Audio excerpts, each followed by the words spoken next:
Right, just starting up Gladius in the background. You guys won't be able to see it, but you'll be able to hear it in just a moment. How is everybody doing today? How are you doing today, Neil? I am doing perfectly fine. Looking forward to seeing some Gladius gaming for sure, Oh yeah. especially something that we might not have seen since like 2005, people actually facing off against each other. This is a factual statement. Considering the game was released in 2003 and it is now the year of our Lord 2024 and we're watching four people face each other in a multiplayer game. Kind of crazy to think about. Oh yeah. Jinx is redeemed calling the dogs. The dogs were actually just in here, but I have the dog cam off for right now.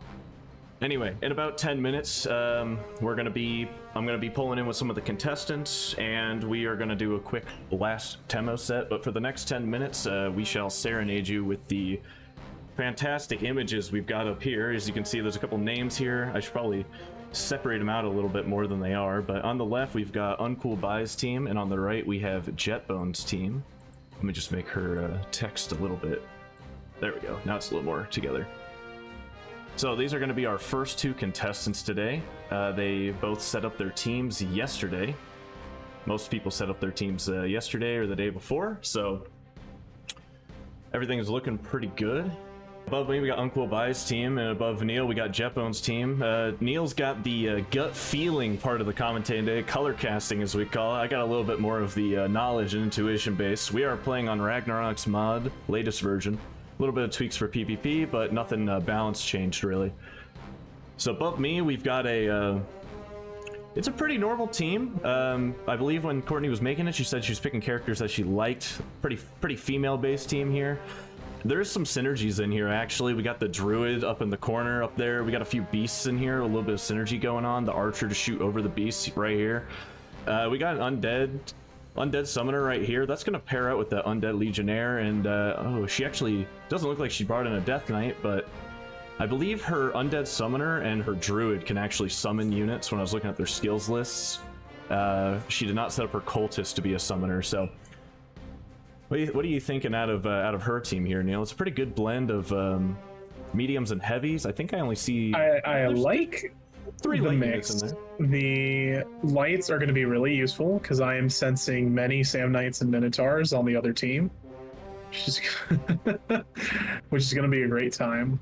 Quite a few heavies on the Bones team, so you know she must have saw a thing of it earlier or just guessed.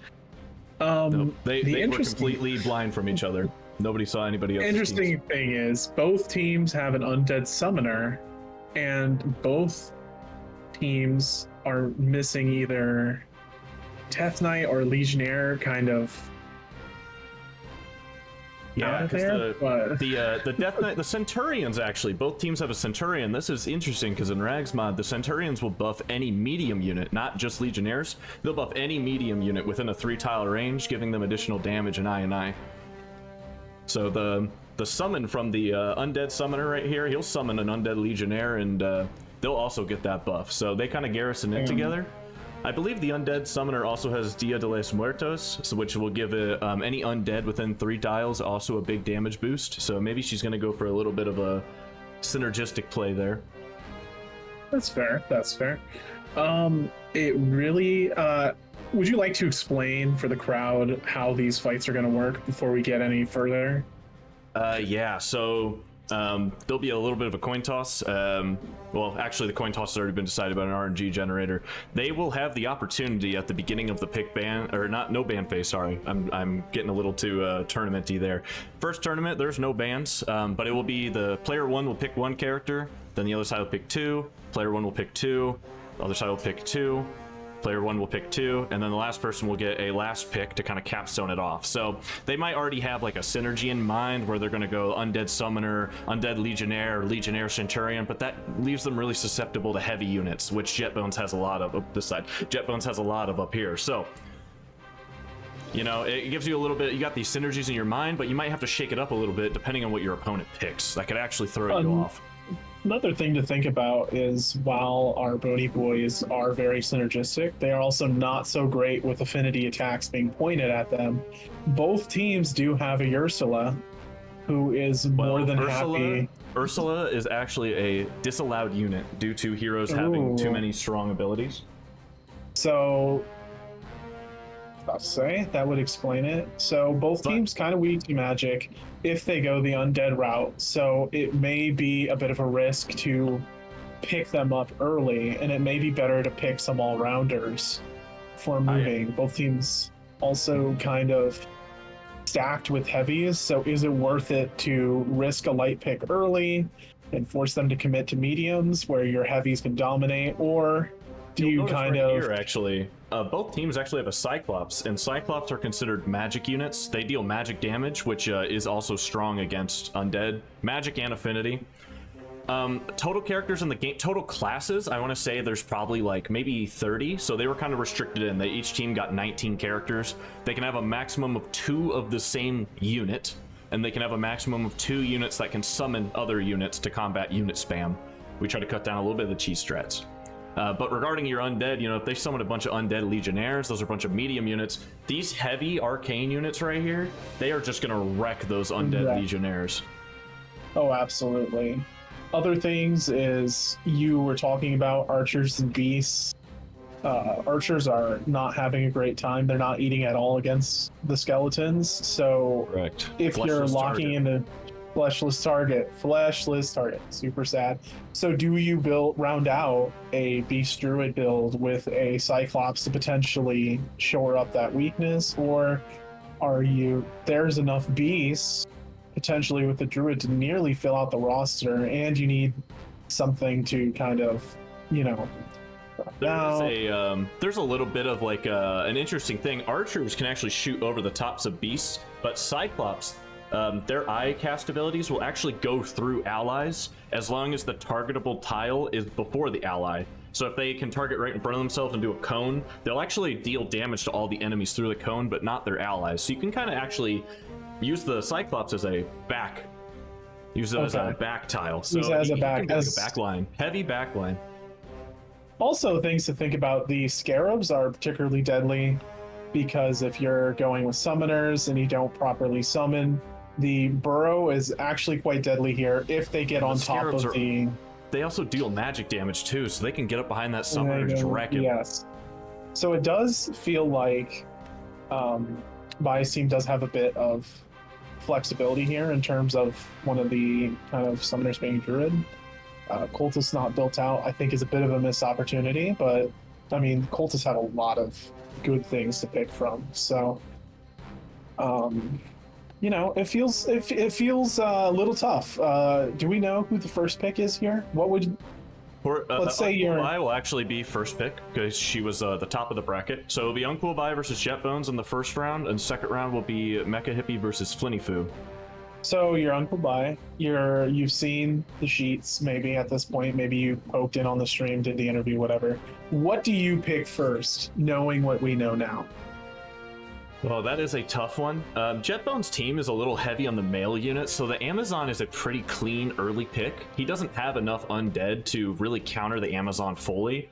So if she picks the Amazon like right away and he picks a bunch of male units, the Amazon is just going to shred right through them. They deal like 20 or 30% bonus damage passively to male characters, and they can also stun them and a few other things. Question, is the Cyclops male? It is, as are the Minotaurs. Ooh. And the Dark Affinity Beasts also have, all of the beasts have also received a gender as well in order to make some skills stronger or weaker against them. Okay. So it may be worth to pick up an Amazon. Interesting. Go to... For now, I am going to mute myself. I'll leave these up on the screen. Neil's image will stay over there, but you're not going to be able to hear him. I'm going to actually pop down with the other contestants. We're going to do a last-minute check, make sure everything is clean, make sure everyone can connect to the game, and then once we're in that setup, we'll be good to go. We'll be back. So, first round here, you guys will be able to see above Neil up there. Team 1 is UncoolBi. Team 2 is Jett Bonez. You will see their team loop through. That's going to be their full team, equipment and everything. It's like one of them hit start.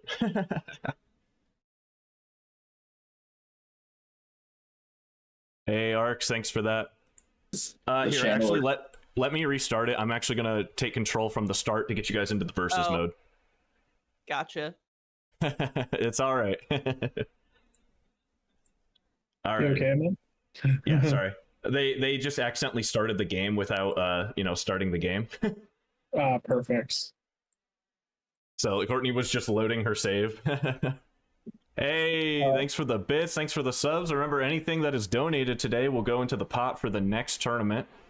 So if you want to compete in the next tournament, it's probably going to be about 6 weeks from now. I have a couple trips coming up I got to do, and I got some stuff I got to take care of here, but it'll be about 6 weeks from now, and the prize pools will be a little bit larger. Today, I think it's only $20 or $25 Amazon gift cards, but in the future, they will go higher. Cash prizes, you know how it be. Couple things to think about. One, the Yeti is actually a kind of decent pick if you see undead coming. Yeti is immune to fear. Strong. It's immune to fear. I did check. There is a deliberate nature on the Yeti here, and he's got Yowl of Pain, which means he could summon another Yeti. Yes. We did find out yesterday that's not an innate ability. That is actually a castable ability. It costs SP. So it is an SP castable ability that I believe you have to be under 50% to use. Correct. But it is something to think about if you want to dumpster on an undead summoner. And things to think about.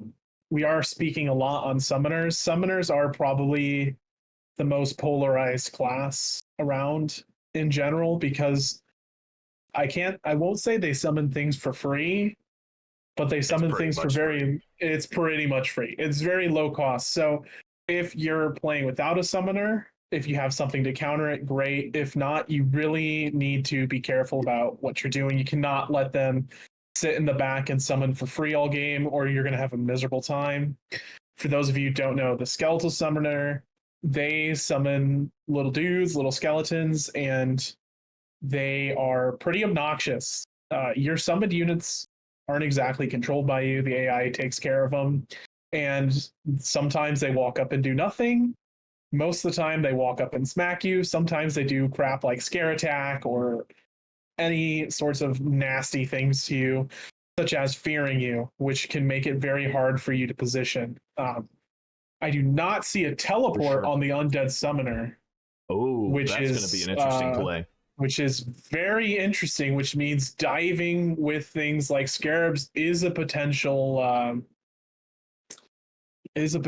play here. I'm going to check the list. Yeah, I do not see a teleport, which is kind of crazy in my opinion. I get super paranoid when I'm playing an undead summoner, but I'm also super paranoid when playing any game. So that's something to think about on Jett Bonez' team. I do not know if UncoolBi has a teleport on her summoner or not. All right, here we go. We're going in the first pick bands here. Courtney is going to be picking the first character. Okay, let's see what she grabs. Cannot wait. It's interesting to note, I do not believe Courtney has any duplicates on her team. That is a bonus or a minus, depending on how you want to look at it, but that is information that is valuable. Sometimes people like putting in two of a great thing. Sometimes people like kind of the flexibility afforded by not having duplicates. I would say pretty safely that almost all classes in this have a very unique niche that makes them usable around here.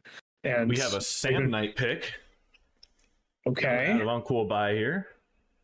I wouldn't say I'm surprised. There are a lot of mediums on the field right now. One sec. I do need to go give them one last note. I forgot to tell you guys, if you're going to pick an undead summoner, it actually has to be your very first pick due to a minor limitation. I just told her just now. Yeah, I'll go back. Like, do you want to keep that pick or? It looks like there was a minor technical issue. We forgot that undead summoners have to be first pick, and that is due to a current limitation with the multiplayer setup. So she is actually going to. Looks like she's going to take that undead summoner. Interesting. So she is. She's not. Ooh. It's all over the place. It is a I definitely say you're picking it. You're either picking it now or you're dedicating yourself to a druid potentially. Yeah, you got to pick one or the other. So The Undead this Summoner's is in. the Undead Summoner, and this is a huge pick. I wouldn't be surprised to see the Undead Summoner. Yeah, I would not be surprised to see two for sure. Is he? Other things to think about. What it is. Yep, that's the Undead Summoner. Yeah, that's not surprising at all. It's, as I said, it's a super good class. It's summoning in this game is just good. Is he going to take the Undead Legionnaire here? It looks like he might be going for a synergy play. Oh, he's pulling back. It's also interesting to keep in mind.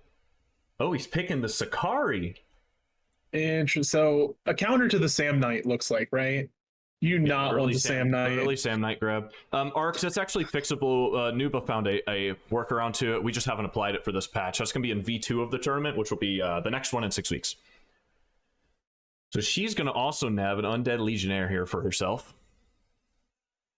Let's see what else she grabs here. It's looking like a synergistic early comp. She might pick up like a Centurion or something here to really give those guys a buff. Maybe a Legionnaire. She's going a little heavy on the mediums with Jett Bonez having a quite a heavy I am saying the Yeti and Cyclops donks are like higher than ever right now.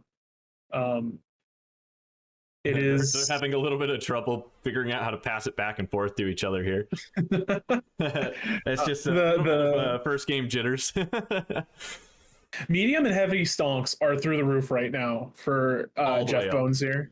I mean, I would insta pick a Yeti or something. He might go. I would insta pick a Yeti or something. A Yeti would be decimating right here. It looks like he might also go for the synergy here. I'm not against the synergy play. The Valkyrie. Now that's where it's at. Oh yeah, good find there. I would also all four of the participants are actually down in a voice chat together, just having a good time while they're doing their stuff here. So that'll be kind of interesting to see how that influences the game. Yeti stonks are huge. Yeti grab is in. That's massive. Oh yes, Yeti stonks. Now the key is you 100% too. Ooh. Yeah, okay. Now the question is, are you getting another medium to protect your heavy spam here, or are you going to? She has to take like a Centurion here to buff all these medium units. It's got to be something. It's got to be. I would be super surprised if I didn't see a Centurion. Centurion pick is in. Okay, now the real question. Just to my side here, you'll see a rotating list of picked champions.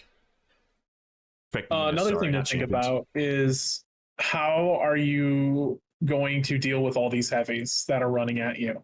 And do you pick up something? Ooh.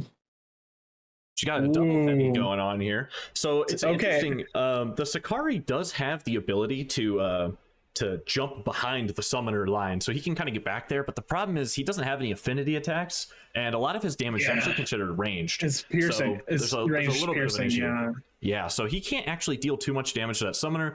I also want to say that summoner is wearing the full Dell. It makes him take half damage from frontal attacks. That is a yucker. Now, what would you pick here? Bring in the Dark Fire Beast would actually be insane.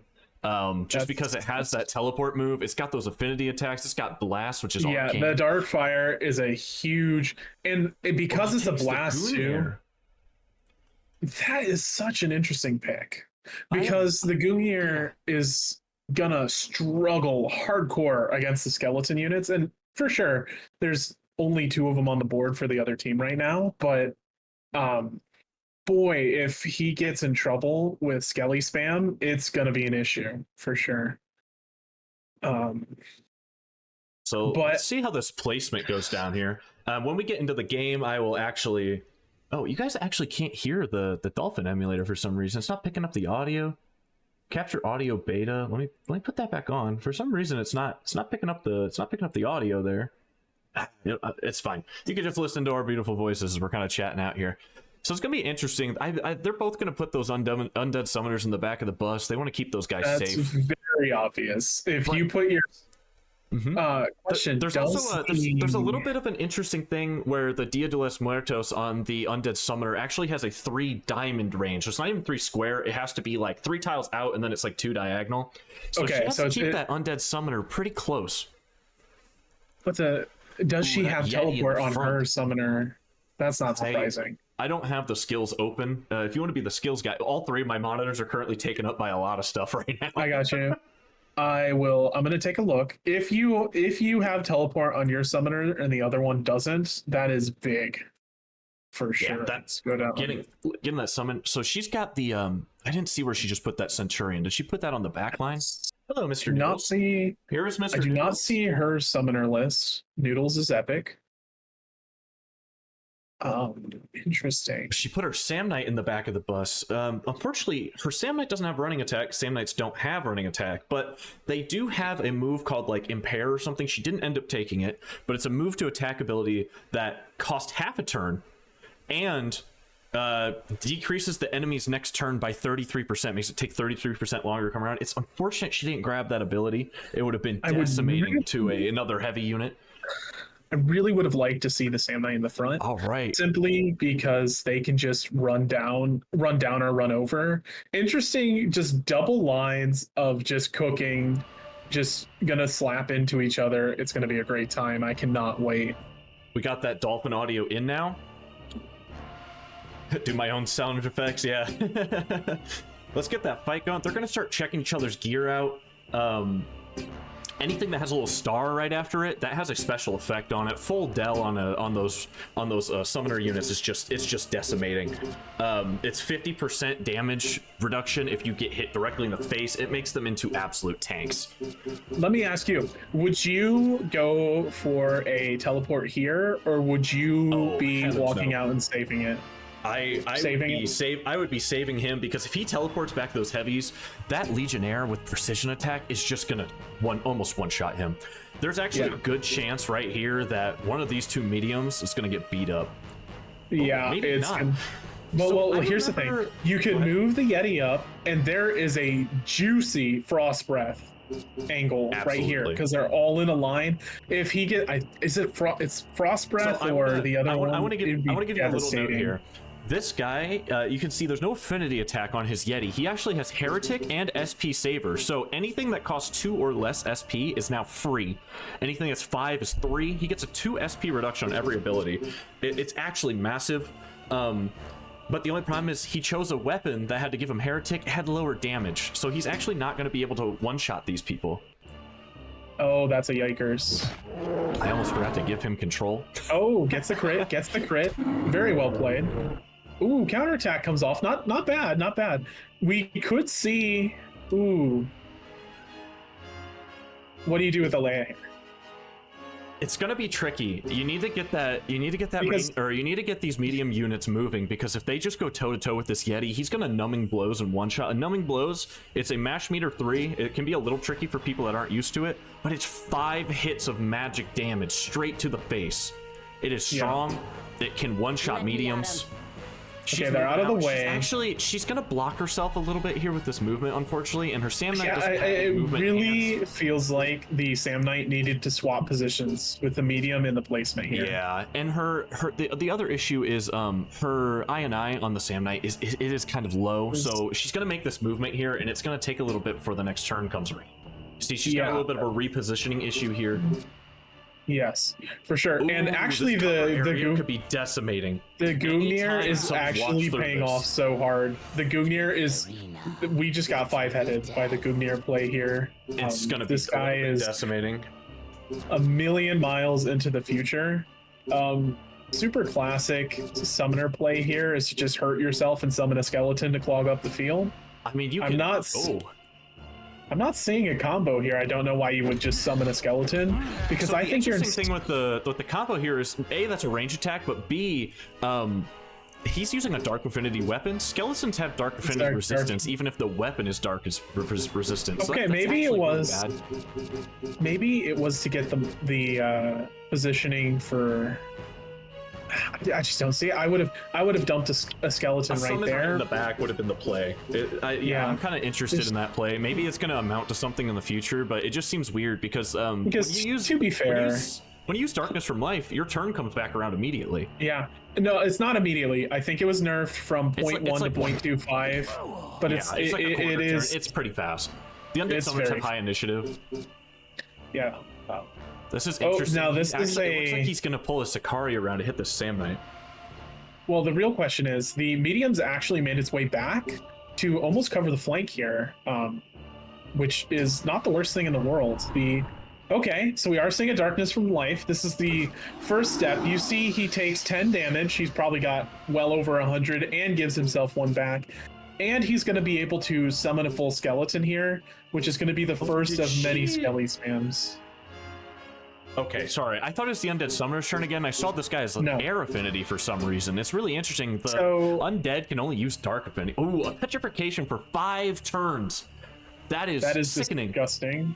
The Yeti might be immune to it, but the rest of the teams are going to be really affected by this. Okay. Now, does the Yeti...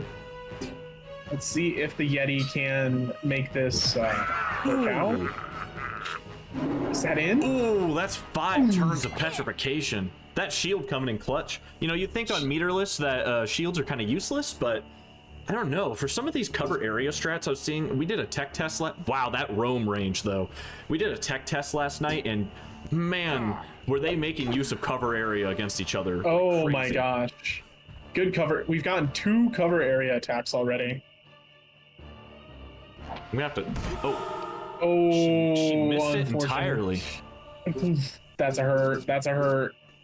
Okay, the Secular has to put in work here. It is... Ooh, that's an interesting position, because that Legionnaire can really get in there and wreck him up. He wants to use that shank to backstab, but his Sakari doesn't have backstab. So unless that unit that he wants to hit is already looking at somebody, he won't be able to actually use this shank for 4 times damage. Oh, yikers. This is tough. The skeleton summon's about to come in here. She might have summoned Skelly 3, I don't remember. Ooh, it looks like just a 2. Skelly 2. Okay, Skelly 2 is good, and it's a decent position because Skelly 2 does take 50% reduced damage for the first turn it's summoned. That was an interesting little blurb that just popped up there. That was kind of strange. They get a lot of tutorial stuff because we haven't run the tournament for it, so it's unfortunate. See, he wants to get this backstab damage with this shank, but because the unit is forced to face. That's a yikes. Interesting. Not bad 50, but I don't know. I don't see it. Time to turn her around about face and get back in to start putting some work down.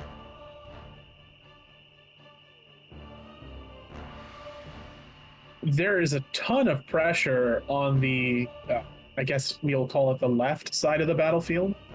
The front is kind of in a stalemate, you might say. There's a log kind of blocking up on top of each other. Yeah, so do you try to overwhelm the left side, or do you just walk around and... Okay. Let it be known the Petrify is almost there. Well, I think it's 5 of the caster's turns, so it'll take 5 of that Undead Legionnaire's turns before he breaks free. I'm pretty sure. I want to say that's the combo game. Oh, that's tough. Slow their next turn by 50% can be really disgusting. If this hits. We've seen 1 miss already. That good slow turn. That could just be not a great time. Okay. The Yeti is petrified, so she's gonna break this petrification. That's kind of an interesting play. Yeah. Do you see if it was me, and I'm not clairvoyant, I would be walking to the back and pressuring the back line, like. Ooh, that's. And the shield goes down. This Gungnir is actually putting in so much work right now. Huge play. The Yeti is back online. The petrification is gone. Long throw 3 can be. Ooh, it's actually not that much. Cover area. Long throw 4 even. Wow. Look how damage issues here is out of the Gungnir. Yeah. The everyone has is a little toasty. The cover area felt great, but now you're in the ugly position where no one you want to hit is in position, and if you try to hit the useful backliners, you're doing 10 damage. And I literally think Anpu would do more damage to himself than you could with the Gungnir. It's just sad. Oh, for sure. Real question is, what are you doing with your undead summoner? I think you have to get it into a position where it can start using its affinity in order to deal some damage, but she just doesn't have the line of sight. It's just a little dangerous to bring that summoner out directly to the side because that Yeti can just numbing blows and knock his block off. If the Yeti was still petrified, I'd be right there and ready to cook, but it's definitely tough. And the Yeti is still in a really nice position. I don't know his HP, but he's getting it. The real risk is if you get it exactly to half, he'll summon another Yeti, and then you're in trouble. Oh, it is going off. Do we get into Yowl of Pain range? Ooh, it looks like yeah, we do. 100% Yowl of Pain range here. That is big. That's really big. The Undead Summoner, I don't actually believe he'll do that much damage to this Undead Legionnaire just because he's using Dark Affinity, and they have Dark Affinity resistance. Oh, here comes the Skelly Boy, Bony Boy summon. Skelly 3. Skelly 3. This man put all his points into Skelly 3. The sad part of Undead Summoners is that their toughest thing to kill is another Undead Summoner. They are... Yeah, look at this damage. It becomes a sad little slap fest where Legionnaires suck at summoners and other undeads too. So you really do need to have a plan for taking care of this crap in the when you're building a team, for sure. And this is something that if you're watching it, you need to see. It's strange that she's going for hitting this summoned unit because they really, I mean, they can use like Fear of Death and things, but if they die, you just summon another one. It seems kind of like a waste of damage. But where would you put your Legionnaire? I mean, the Legionnaire placement was good from Jett Bonez, but the problem is UncoolBi's targeting of that Undead Legionnaire. No. So what would you do with the Legionnaire? Would you just attack the living one in front of you? There's a scare attack. One of the reasons that you can get lots of use. He still doesn't have that backstab. He just can't get himself set up for it. He doesn't have enough. Yeah, and then Yeti is unpetrified, but he is slow as shit. Unfortunately, it's just very sad. Well, actually, the Yeti has the fastest initiative out of most of these, most of the heavies, because he doesn't wear armor. It's just the problem with heavy spam for sure. Where it just Courtney is getting herself a little bit boxed out here. I think she's getting a little bit in her own head attacking these undead melees. It's just never worth it. You need to. Why not strike at the Sakari, who's the only one who can shut down your medium buffer? You know what I mean? Let's see if he does the Yowl of Pain here. He's gonna Yowl of Pain comes out. He's gonna summon another Yeti. Now the placement here is super important. If you put it badly, you're gonna lose it. Oh, this is ugly. This is looking a little toasty here for him. This might change the course of this combat. He's gonna summon a bunch of affinity. Luckily, summoned units cannot summon other summon units, so it won't happen, but man, that is just devastating to get another free heavy on the battlefield. And the Yeti is weaker, let it be known. The summoned Yeti is significant. It's a couple levels down. There is a weakness factor there, but holy moly, it is such a devastating position for that Yeti to be in. He so desperately wants to get a backstab off on one of these targets, but the Sakari's just too fast. He's just too fast. He can't get another unit to go before to lock eyes so that he can come up and get that backstab. Not a very effective use of the Sakari. Yeah, and also props to UncoolBi here. Very nice positioning to box out the Sakari from his favorite targets. He is not getting in on the things he wants to attack. He should be trying to blow up the Yeti or whatever. He's just whacking into an undead summoner who really doesn't care. The Yeti is on his team. He wants to hit that Sam Knight. Not the Yeti, sorry, the Sam Centurion. Knight. Sam Knight or Centurion, but he can't. He's busy whacking at an undead summoner who just doesn't care. Man, there's so much damage reduction in the game. For V2 of this, we might need to lower a little bit of the damage reduction so that these fights don't take as long. True. It is the summoner though. Interesting play. I could have seen. If you see my mouse cursor in the middle of the screen, I apologize. I need to keep it on the bottom corner of my screen. Oh, big fear of death. Big fear of death. That's actually. And he's poisoned, but I mean the undead. It's weird. He got poisoned there. He's supposed to have poison immunity. She might not have given it to him. Is this an insta kill on this Valkyrie? If she gets a crit here, she's just annihilated. But I want to tell you a little secret. I'm pretty sure this Valkyrie has auto revive. Oh, this is She's big. going for the mash meter. She's going for Crit the needs mash to meter. happen. Crit needs to happen. She's good at this meter. We practice it on Saturdays. Yeah. She got auto revived and she's back up for more. Oh, but the Yeti. Auto But the revive is Yeti now off the table. and the Yeti can just numbing blow, correct? And just beat the shit out of her. Got bonitis. Well, he might do a damage amp here. Maybe. That numbing blows. The numbing blows would do a lot of damage to the Sam Knight, actually. Probably half health her. And it would also slow her next turn. Yeah, just huge on the Sam Knight. And then the big part is it locks eyes. He can lock eyes. He's gonna go for a 25% damage buff here. It makes his next turn come up twice as fast. I'm look at that. He could have locked eyes with the Sam Knight and it would have been a free backstab. It would have been massive. Because it would have been massive. If he crits, that's 4x damage on top of the Sakari's already high bonus backstab damage. It needed to be the Yeti numbing blows, even if you're sacrificing the damage amp for the backstab. Yeah, absolutely. So he's just close. gonna pass to get that SP back. Oh, I think he still should have did a strike on the Undead Summoner. Is that a Legionnaire kill? First down. That is the first unit down of the tournament. Is that a Legionnaire kill? This is mashing meter 3. You have to press it the exact amount of times to get it into the crit zone. That's huge damage. I'm pretty sure it makes her next turn come up. And she's locked and the Sakari. Oh, it's gonna be devastating. This might be a double down. This might be a double down. This is disgusting. If he gets the crit here. Oh, barely. That's interesting. That's big. That's big. I think the shank might be bugged. I think he was supposed to do like 4x damage there. Maybe it's a 50% chance to do 4x damage. I can't remember. I'd have to check. I don't know the numbers exactly. That's a big hit though, and now the blue team is in huge trouble. This is devastating. For some reason, the gifted subs are not showing up on the sub goal up there. We're actually at 6 subs today. I'll have to fix that one later.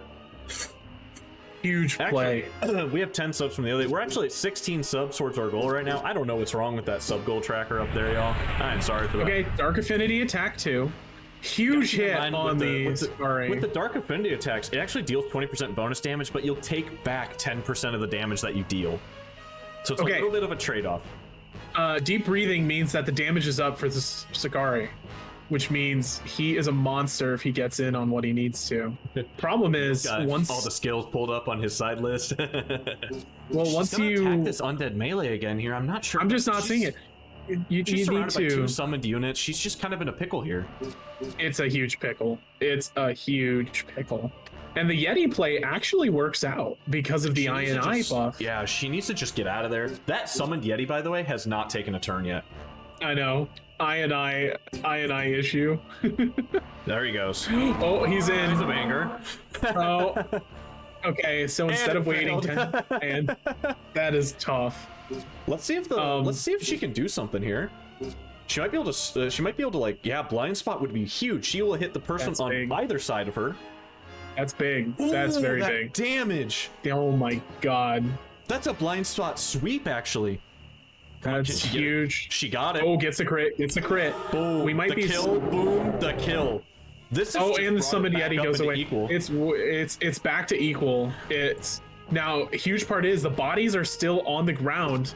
We're actually getting clogged up by bodies here. Yeah, the positioning's actually big. And Mike, Einhard here, it'll actually cast Empower Self on the target, and then after 4 turns, they will just explode. Casting an undead summoner a summoned undead is actually huge because he's going to explode in a couple turns anyway. This is big. Just the massive real question is, he's immune to death effects too, so he actually won't disappear. Yeah, I mean he's gonna die either way. It's not that big of a deal, but oh my! The big question is, can you get in on the undead summoner to shut them off?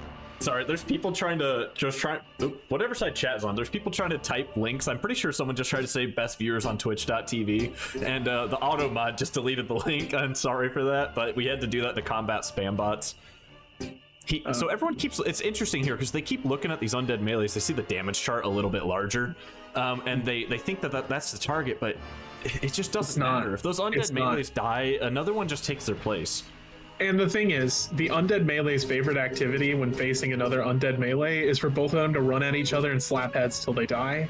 If you're really that worried about an undead melee, summon one of your own right next to them. They'll just start slapping each other. You'll have a great time. He's already got one on the battlefield, but yeah, if he can force this Centurion to move, she won't be able to combo attack the Valkyrie with Splintering Bones here. Yeah, that's big.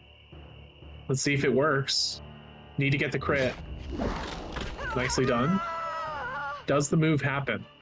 Yes. Your screen there. We got beautifully done. She has Roam. Roam is pretty damaging. Corpses have cleared. Another thing to consider. Corpses have cleared. I think Roam is either 2 or 3 SP normally, so she must have SP Saver or something on this champ, or maybe she has Heretic. Okay. Beautiful hit. That's big Undead damage. Summoners, big chunks. That's actually huge. Uh-oh. And that might be dead. yard damage actually is pretty good against this. Pretty good in this situation. Oh wow. Okay. Interesting. Okay, we are officially at the point where we are diving the Undead Summoner for the other team. Undead Summoner in huge trouble. The teleportation is nowhere to be found on the Undead Summoner. The Undead Summoner has damage resist up too because of that Einharyar. I'm probably not saying that properly, but I'm trying. That is some deep. The Legionnaire right there. Yeah. The Undead Summoner here is in huge trouble. Here. The reposition is actually huge. Huge trouble. She's got that diagonal in this Valkyrie. If she uses combo attack, she can actually do a little bit of damage from where she's standing. That's true. And the summons don't have way too much longer. If I'm counting my turns, the Skeleton 2 will disappear before the Skeleton 3, but yeah, you're absolutely right.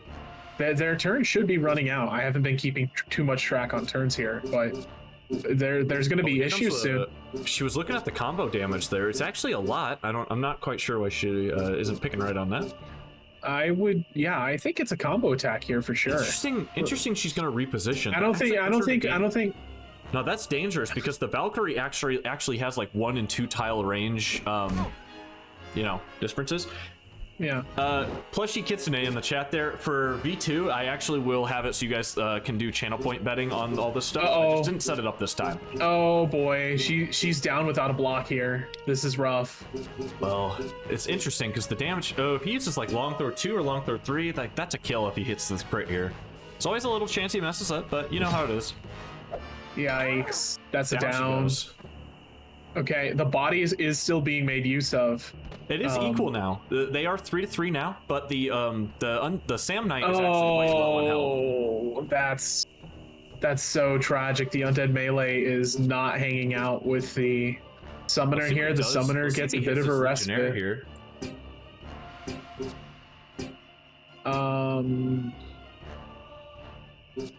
Undead melee completely worthless target at this point in the game. Yeah, it's gonna disappear in a turn or two. It's gonna get him out of here.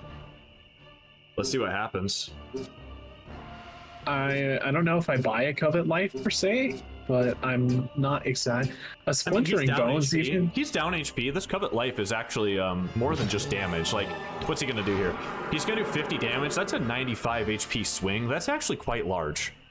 That's not bad. It's not bad. Unfortunately, I think the Sam Knight might be dead here. This is an interesting big brain play. If she uses forward slash on her own unit, she can actually hit the. Oh no! Oh no! It's on a summon though, and it's not even dead. Oh boy! This is getting to the wire. Getting down to it. Once that Gungnir, once everyone starts dogging in on him in that range, it's going to be kind of bad for him. Yeah. Gungnir got about a... That's a little confused on the meters and things. This is on Ragnarok's mod. So the meters are changed to be a little bit more difficult, spice it up a little bit. Any of the UI elements that look a little bit different down here, I commissioned a artist, one of my friends for this. He's looking at the light beam here. So light beam will heal someone for 25% of their max HP, but any enemies caught in it will take 20% max HP damage, flat, no meter, no takebacks, you're just done. He can wipe the Sam Knight off the map right here. Let's see it. He needs to use. Oh, it doesn't. He doesn't see it. He might not. He might not see it. Oh no, this is getting risky. Because if the Sam Knight gets a slap off, the undead melee is dead. He's trying to. I think he's trying to heal his undead melee. I don't think he understands how this line of sight rule works. I see what he's trying to do. He's trying to see if his undead melee is going to go next to kill the Sam Knight. It's kind of hard to rely on a summon for that because they can miss. They're using AI meters. And they're more than happy to just screw off and go do something else. Like he could 100%. He shattered self. Oh, down he big goes. play. And he gets that damage amp on the shattered self from the Einhjarn. I really didn't see the Earth Affinity attack on that. Yeah, it put him in the shatter self range. It put him in a shatter self range. Is just it was very risky. I know she's in a bit of a bind here. Is kind of the pickle. Yeah, I understand. You needed it gone in a way, but at the same time, it's just so tough. So here's the problem. If this Legionnaire somehow affinity attacks and kills this undead summoner, that Gungnir is gonna have a really tough time killing the undead summoner on Courtney's team or on UncoolBi's team because he's got fleshless target and he's got full del. He will literally be taking like 5% damage. Yeah, true. He missed it. Oh no! She's still gonna get back, but the damage is low. Oh my goodness! She has water affinity. She can move and affinity attack this guy. Yeah, does she see it? No, she doesn't see it. Oh, that's so rough. Oh, does that a crit? No. Nah, just my gosh. Misses it. It's an I test. Oh my god. She's gonna summon another skeleton here, I think. Yeah, it's got a darkness from life here. There's no way you can't, right? I just don't see you not. The Gungnir, I don't think his Gungnir has affinity because I think he put Heretic on his Gungnir.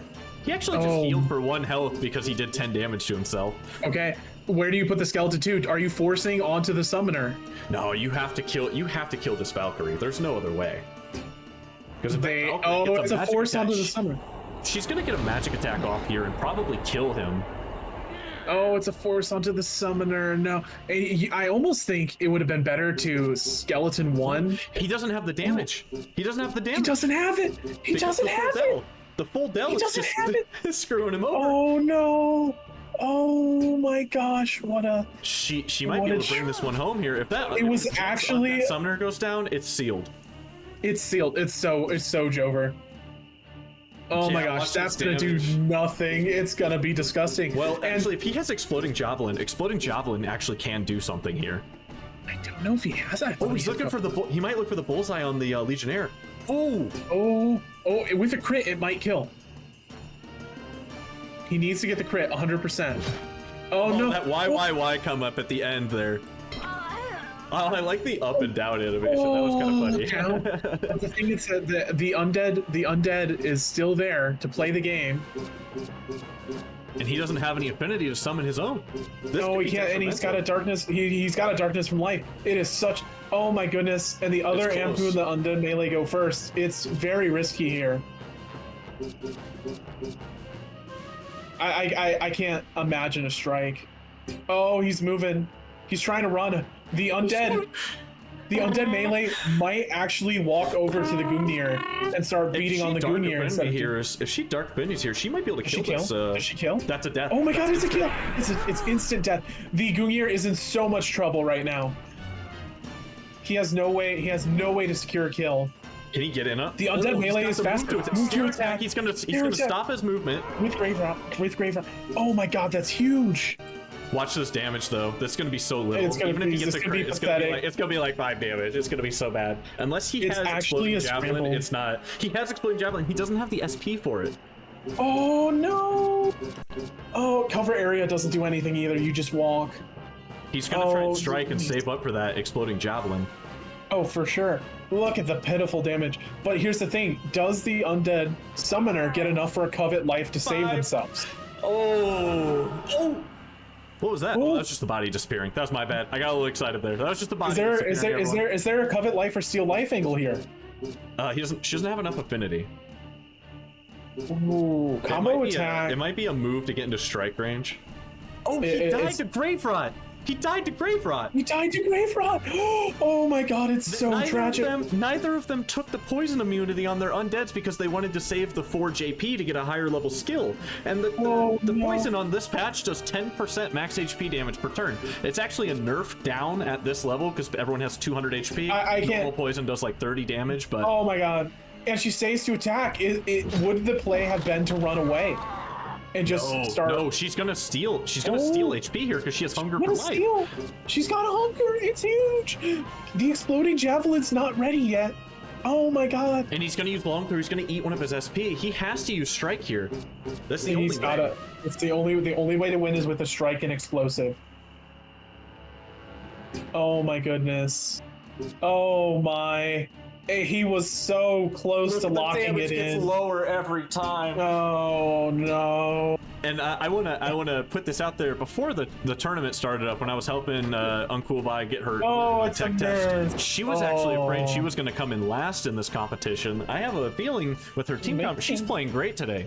She's in good form. A few mistakes here and there, but it is important to know that most of these people are picking. Go ahead. Sorry. Most of these people they're not like, 7-year veterans or something. It's certainly people who are hobbyists. UncoolBi's actually only been playing for about a year, so. Yeah, I was about to say it's definitely hobbyists. It's not like we're not watching. We're not watching a LCS game for sure. He needs to look at the exploding javelin. If he doesn't see the exploding javelin here, he's going to give himself It's completely joke. There's running away doesn't do anything. It just prolongs the inevitable. It just prolongs the inevitable. Willard Weiler in chat. Mongrels can get poison immunity. Undead can get a passive trait called poison immunity, but they have to actually purchase it. It's not innate by default. Yes, because I think exploding javelin. I believe we're talking about how Ragnarok makes it so nobody gets anything that you might have expected to get in the game for free. Nobody gets that. These guys are completely built. It's not enough now, though. It's not nearly enough. It's too little, too late. It's too little.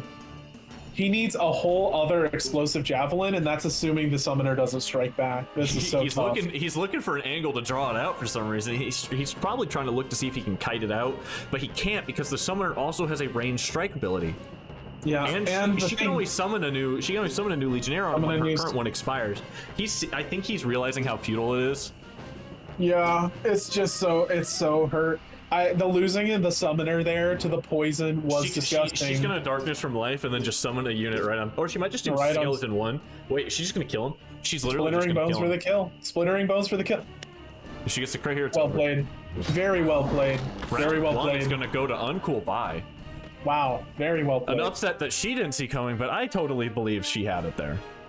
A beautiful blind spot sweep, and for those out there, don't skip out on poison immunity. I'm gonna pull us back to the commentation board so you guys can see full teams going on here. I'm gonna reset the countdown to 5 minutes.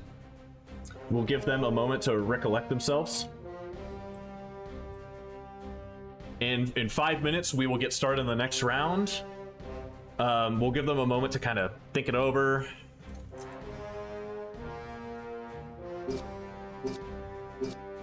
I think that game is a huge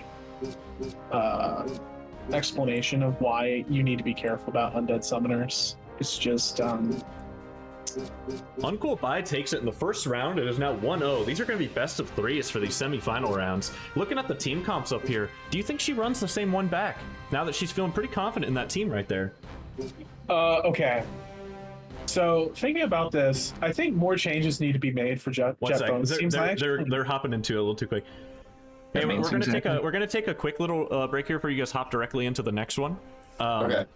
That way, Neil and I can get a moment to kind of commentate on things. But in about 4 minutes, I'll ping you guys in the channel again. I'll hit you guys with that role ping when you guys are able to start up again. You guys, if you already picked an arena, feel free to sit on it. Think about your teams, think about some synergies, whatever, hang out. And I'll ping you guys again in 4 minutes.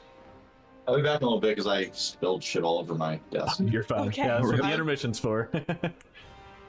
So there was actually, Jett Bonez has spilled something on his desk, so this little pause that we're going to be taking here is kind of a blessing for him, I think. But so what do you think goes on here now? What do you think she picks? I think there's more same team. There's more changes needed for Jett than there is for UncoolBi for sure. some things I'd like to see. We thought it was going to be a little bit Jett Bonez favored, but man, did she turn it around there. So one thing, the Legionnaire was huge, and we thought he was going to get one shot by the Yeti, and then Jett Bonez just never brought it around. That number of blows can really get in there. The chat wants to see some Corrupted Ludo gaming. Corrupted Ludo. Okay, I'm not against. The problem with Corrupted Ludo is you're throwing another medium in there who is not going to do anything to the Undead Summoner. It's just sad. If she brings it back out, she might try to twist this around and do a druid with animals. I was about to say, a druid build would be... She's got 4 beasts. She got a druid and 4 beasts. Scarab's got range and poison. Movement. Scarabs Scorpion's got devastating against the build. The only thing I'm worried about is it would be a slap fight against heavies. It could be. The bear is considered a heavy unit now. The wolf is a light unit, and the druid has the ability to summon wolves, scarabs, and bears. So he can also pull in an extra weight class for whatever you need. Interesting. I would keeping in mind on Jett Bonez' team here, he also has a druid, but instead of regular beasts, he has opted for affinity beasts, which in Rags mod are considered beasts. So that druid, the dark earth affinity, and the dark air affinity beast, they will all synergize with each other. The druid will actually give them extra affinity generation and a little bit of a damage buff, and then he can also summon a regular beast that he can fire attacks over the top of. I like the druid build. I think if you really want to throw, I think Jett's going to make quite a few changes for sure. You have to. I think the Gungnir got a really nice 120 or so damage off and then never did anything ever again. That was like really worthwhile. Which really participants sucks. Are over here in the chat. It's kind of funny. I don't know if you have the chat open. Yeah, I have it open. The Gungnir will wreck beasts a little bit more. They're kind of geared towards fighting the flesh instead of the fleshless. Yes. The question here is, do we ever see a Berserker? UncoolBi has one, Flinny Foo has one. Do you think either of them will use the Berserker? They are incredibly strong, but they are prone to getting one shot. The Berserker is the most balls out, like, if you're desperate, throwing a Berserker in there might just win you the game. Yeah, because if you fall below half or quarter HP, they get that rage off, they're invulnerable for 4 turns, they get rage and counter. Just, the damage potential is huge. It's huge. But about 45 seconds to the next match. It requires really clean play to make work, and we've seen a few mistakes. And one mistake, one lost turn on a Berserker is literally everything. You are on such a limited timer before your Berserker is being teleported out. Their initiative is so high. I understand. What I'd like to see is, I think a Druid build would be really nice, especially if Jett pivots into something with more Cyclopses and things to counter, because the Legionnaire is huge. If I was Jett, I'd 100% take a Cyclops. You can't let the Legionnaire massive. And if she hang around. If she picks Undead, that Cyclops will wreck them. It'll be 8 seconds here. It's going to flip the screen on, so it's kind of last thought. That was kind of the last thoughts here, and we will be back in just a moment.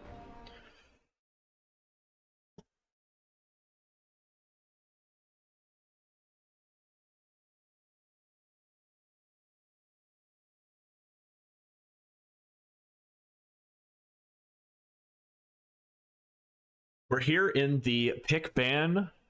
Sorry, I keep saying pick ban because that's what I accidentally labeled it, because I thought there were going to be some bans going on, but there isn't, so you know how it is. Sorry, we're back here in the pick phase section here. I just pinged them. I told them that we are good to go.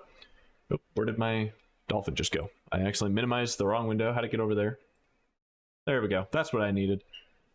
He bans Undead Summoner. It's OP. Undead Summoner has to be picked early, so you know what people are going to be doing if they pick that Undead Summoner right away. Sorry, get that golf mode window out of there. That is my bad, everybody. I would like to say Undead Summoner is the strongest class, but it also has the strongest counters. They are especially...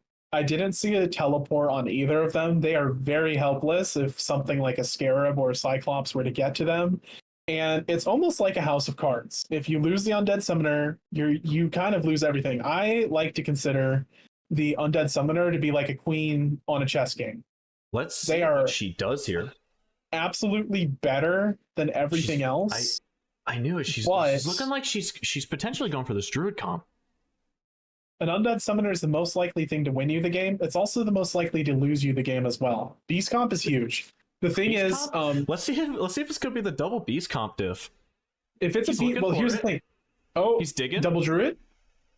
Do you have to pick the druid first as well? No, only the undead summoner. That's Only just a the undead limitation. summoner. Undead summoner and regular summoners have to be thick first. So when we were doing the tech test last night, we actually found that the cultists' AoE INI debuffs will just ruin a heavy unit. Okay. Their INI will go so low that there's literally nothing that they can do about it. Okay. He's picking Is in the that a Cyclops. He's okay? picking So in the let it be known. Cyclops. Important to know: undead summoner not picked by either. Dark affinity things like Ludo, corrupted Ludo, and cultists are extremely back on the menu here. They are devastating She's when gonna they're snag in not. some beasts. Let's see if They're it is. devastating when not facing undead, because the dark affinity resistance is just brutal, and it's actually pretty big. Like you absolutely, corrupted Ludo is absolutely on the menu now for the Ludo stands out there. I actually forgot she's got that dark water beast. It is considered a beast. Okay, is this just going to be a beast build? That's The huge. thing is, the druid is going to act just like the summoner, as being like the house of cards that falls down if it goes wrong. And you're going to have to be so careful with that wolf. It'll get chopped to pieces if you're not careful. He's looking at the corrupted Ludo. He's looking at the corrupted Ludo. Oh, corrupted Ludo gaming. Oh my gosh. Dark Fire Beast. What's he's digging in here? He might look into like a Minotaur or something here. He's going for a full dark team. He's going to a full dark team here. You could sneak in an undead legionnaire and he'd be god this game. Like he would take no damage. He would take no damage. He would be so obnoxious. It would be brutal, because undead summoner doesn't mean legionnaire is not undead summoner only, for sure. You could sneak in the skeleton and he would be so obnoxious for their team. It'd be miserable. And he's got around. What is she digging for? Is she gonna take an Amazon here? Amazon's huge against corrupted Ludo. Scarab is big too if you want to get on the druid and try and make a play. I really Keep in mind, the druid was changed from a range character to a melee character, so if you get in the range, it allows him to generate a lot of free affinity. Yeah, that's fair. I really want to see a skeleton. She's here. taking the scorpion. The I would love to see a skeleton here out of skeleton UncoolBi. legionnaire. It would wreck the cultist team, but she's going all in on the beasts. All in on synergy is cool. This is actually a team I ran against her in one of our tech tests. I ran an all beast and one druid team, and she felt really bad after that one. So it is an all dark affinity team. That legionnaire would be an incredible anchor. Oh, if she would have brought in her legionnaire. Because now he's free to go all dark. These are what the teams are looking like over here on this rotating. We got the full teams up there in the corner with equipment. Other things to think about. The cultist is still big. There are a lot of targets that if they get the cultist poopy on them and their initiative is gone, it is... Keeping in mind, there are actually boxes on the southern end of this map. So where they're placing their units right now, there's actually some height difference that you can kind of get yourself dug into. Yeah. The problem is there's not many ranged northern targets. end of the map. Okay. This is big. I would be placing my druid not first, honestly. But maybe she's gonna put the druid and then she's gonna kind of like box everyone around him. The thing is, there's no Gungnir, a really good ranged attacker here per se, like not an incredible one. So the cultist has a little bit of range, or not? Yeah, sorry. The cultist has a little bit of range, but she has to generate affinity first. She has oblation, which will let her deal damage to herself or another unit to generate affinity. Okay, it's the same as darkness. Let me get the cultist. Well, it's kind of the same from darkness, but she can use it on other ally units in order to generate affinity. Yeah, there are boxes around the southern area. We found that out in the tech test last night. Okay, she does have explosion. Yeah. Oh boy. Does she have meteor shower? No meteor shower. Affinity attack, explosion, alcracity, amplification, and hollow, fear, mind control, quick teleport is pretty big. So here's the thing with mind control. Ragnarok made it so you actually get full control of the unit. They don't. So it's not AI. Control. So it's not undead legionnaire. It makes them really powerful. She could steal like the Cyclops or somebody and just wreak havoc on their backline. Well, the thing to see here. If the enemy only has one unit left and you use mind control on them and successfully mind control them, the battle's just over. It counts. Well, if you take the Cyclops, it's so brutal. There's not really a light per se to really counter this Cyclops from on Jett Bonez' team. Well, that's a cultist. There's not really any lights that are really happy to fight these large animals. Mm-hmm. Yeah, that could be a yikers. If the wolf is out of position, you get a good mind control off. It could be quite brutal. It really depends on, or even worse, you take the druid away and cut off the buffs. That would be huge. The Dark Water Beast, actually, I'm pretty sure she either has, it's either 3 tile or map wide initiative debuff for the enemy team. 15%. Wow. There are a lot of juicy Corrupted targets. Ludo, Cyclops, and the Death Knight all have really bad initiative. We're getting into the game here. Gonna be loaded. Okay, this could be interesting. Looking interesting. Yeah. Let me pop us over to the game time, Matt.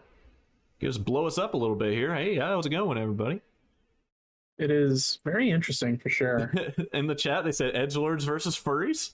That is extremely honest and true and based. Based and true and real and also true. Also true. We got Usus here doling out the fat tips. The uses is huge. So here's the box placement. It's actually kind of strange because it doesn't show it to you in the. Oh my gosh, it doesn't. This is actually big. Wow, the dog is in a fantastic position. Fantastic spot. The doggo, and I wouldn't be. The scarab. The scarab has fiery spittle that will actually destroy the undead legionnaire. Oh also, anyone in chat that plays Gladius on the emulator, please in the Discord. Texture remaster. Anything here that doesn't look like it was made in 2003, but instead looks like it was made in 2013. You can thank Swift for that. You can thank Ragnarok for the updates and the patches. You can thank Flinnyfoo, who's also a participant. Helped me get the PvP ISO set up. Nuba, Arcs. Pass. Pretty much everybody. Big pass. The dog. Oh my god, the dog can already get an attack here. off. The snap is bad here. The damage is miserable. 2 medium units peeling in. It's not going to be good. I think it's a hard pass. I wouldn't move at all. I think if anything, you're going after the large units here. 400 HP on that undead legionnaire. I didn't realize their health pool was so high already. At level 10. Tanky. They are tanky. I'm excited in the next, if we get enough participants in the next one, I want to have a level 10 and a level 15 and a level 20 so you guys can really see the difference in the damages and the HPs. The abilities get real crazy in Rage Mod right around level 15. Let's see what this wolf does. She's really thinking about it. She's afraid to move up there because she doesn't want to get surrounded. It's a fantastic call, but it's really dangerous. You don't want to be. You don't want to be. You do not want to be playing against the Legionnaire as the wolf either. Honestly, where the wolf is right now, I would probably pass. I would pass too. Pass is big. Yeah, Jett Bonez in the chat there. He's got if you see up on the Cyclops up there, he's got the giant foam finger. That's the #1 fan because his Cyclops, he took out any melee damaging abilities. He is all magic and everything. She's gonna make a mistake here.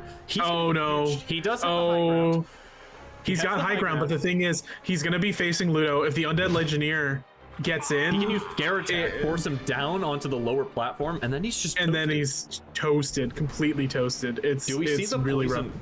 The question: do we see the poison flick onto the Cyclops from here? Does she see that as a potential move? I don't know. Interesting play. It must be the initiative. My fat cat just ran out of my office to go down to his feeder that goes off at noon. I'm not seeing skittering attack.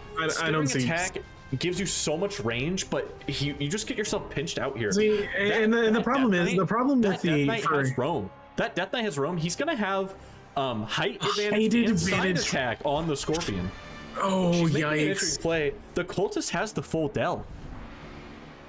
The Cultist also has quick teleport too. It's not. There's no threat here, and you just move the Cultist up on the box, and you force the. Okay, a minor threat here is now you have a Scorpion in the middle of the team. She has Poison Flick. Poison Flick it's ranged about 3 to 4 tiles in any direction, and it will apply a strong poison. I would be moving up here personally.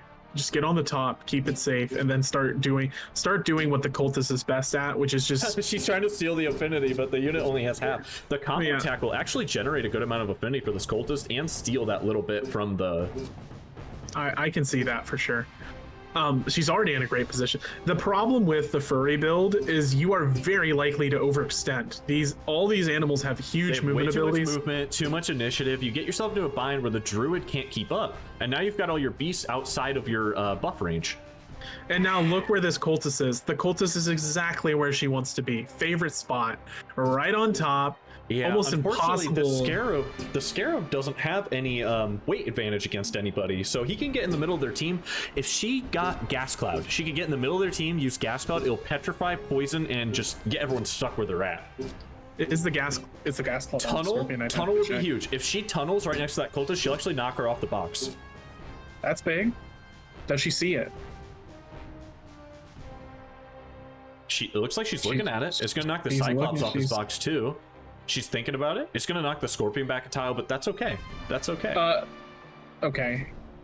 Scorpion is the problem. Is what happens after that. You're still surrounded by. Use the targeting on this. She has to. Yeah, it's still surrounded. She has to target the same tile again, and it'll push everyone back.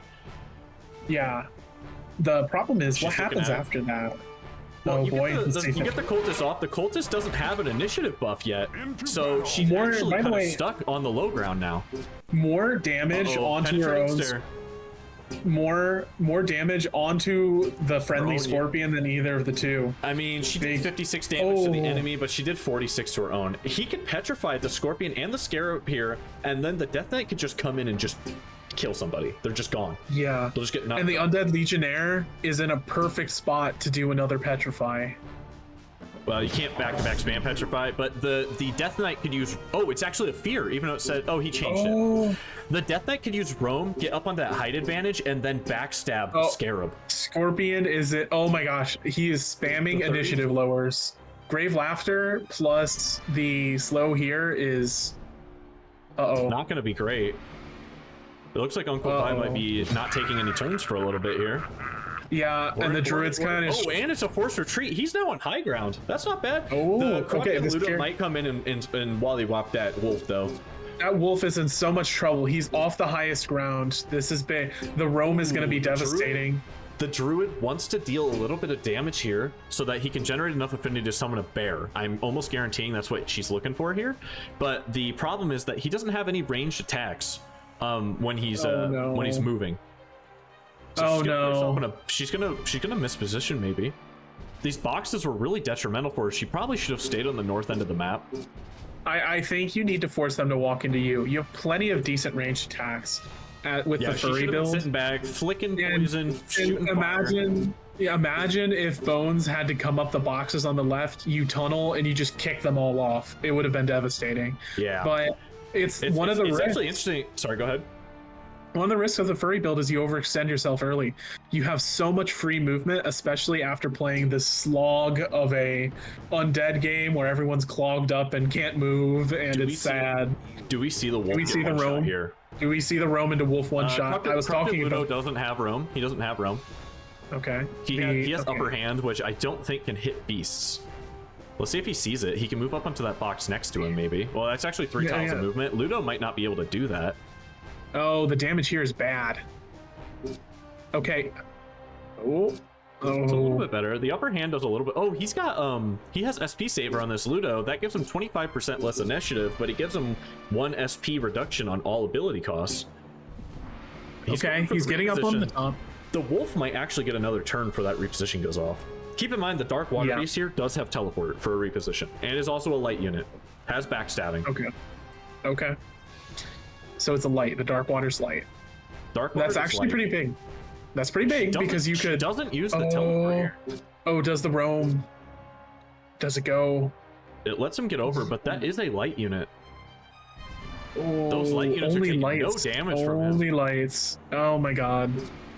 The targeting actually has worked out in UncoolBi's favor here. And he's kind of blocked out. He's kind of blocked out of the boxes. Where does he go? Ludo is blocking himself. This positioning of the Death Knight is not great, but he needs to deal damage because if he deals damage, he can actually summon a skeleton of his own. One and a half orbs is all he needs to summon skeleton. Oh, does he walk in on the? Does he walk in on the druid? If he walks too close to that dark water beast, she actually has surprise attack and backstab. Oh wow. Okay. Undead Legionnaire is about to do work here. It's potential. He's looking for the scare attack angle. He's trying to get on these light units. You want to get in on the lights. Definitely I don't see a Grave Laughter here. You need to get in and start hitting.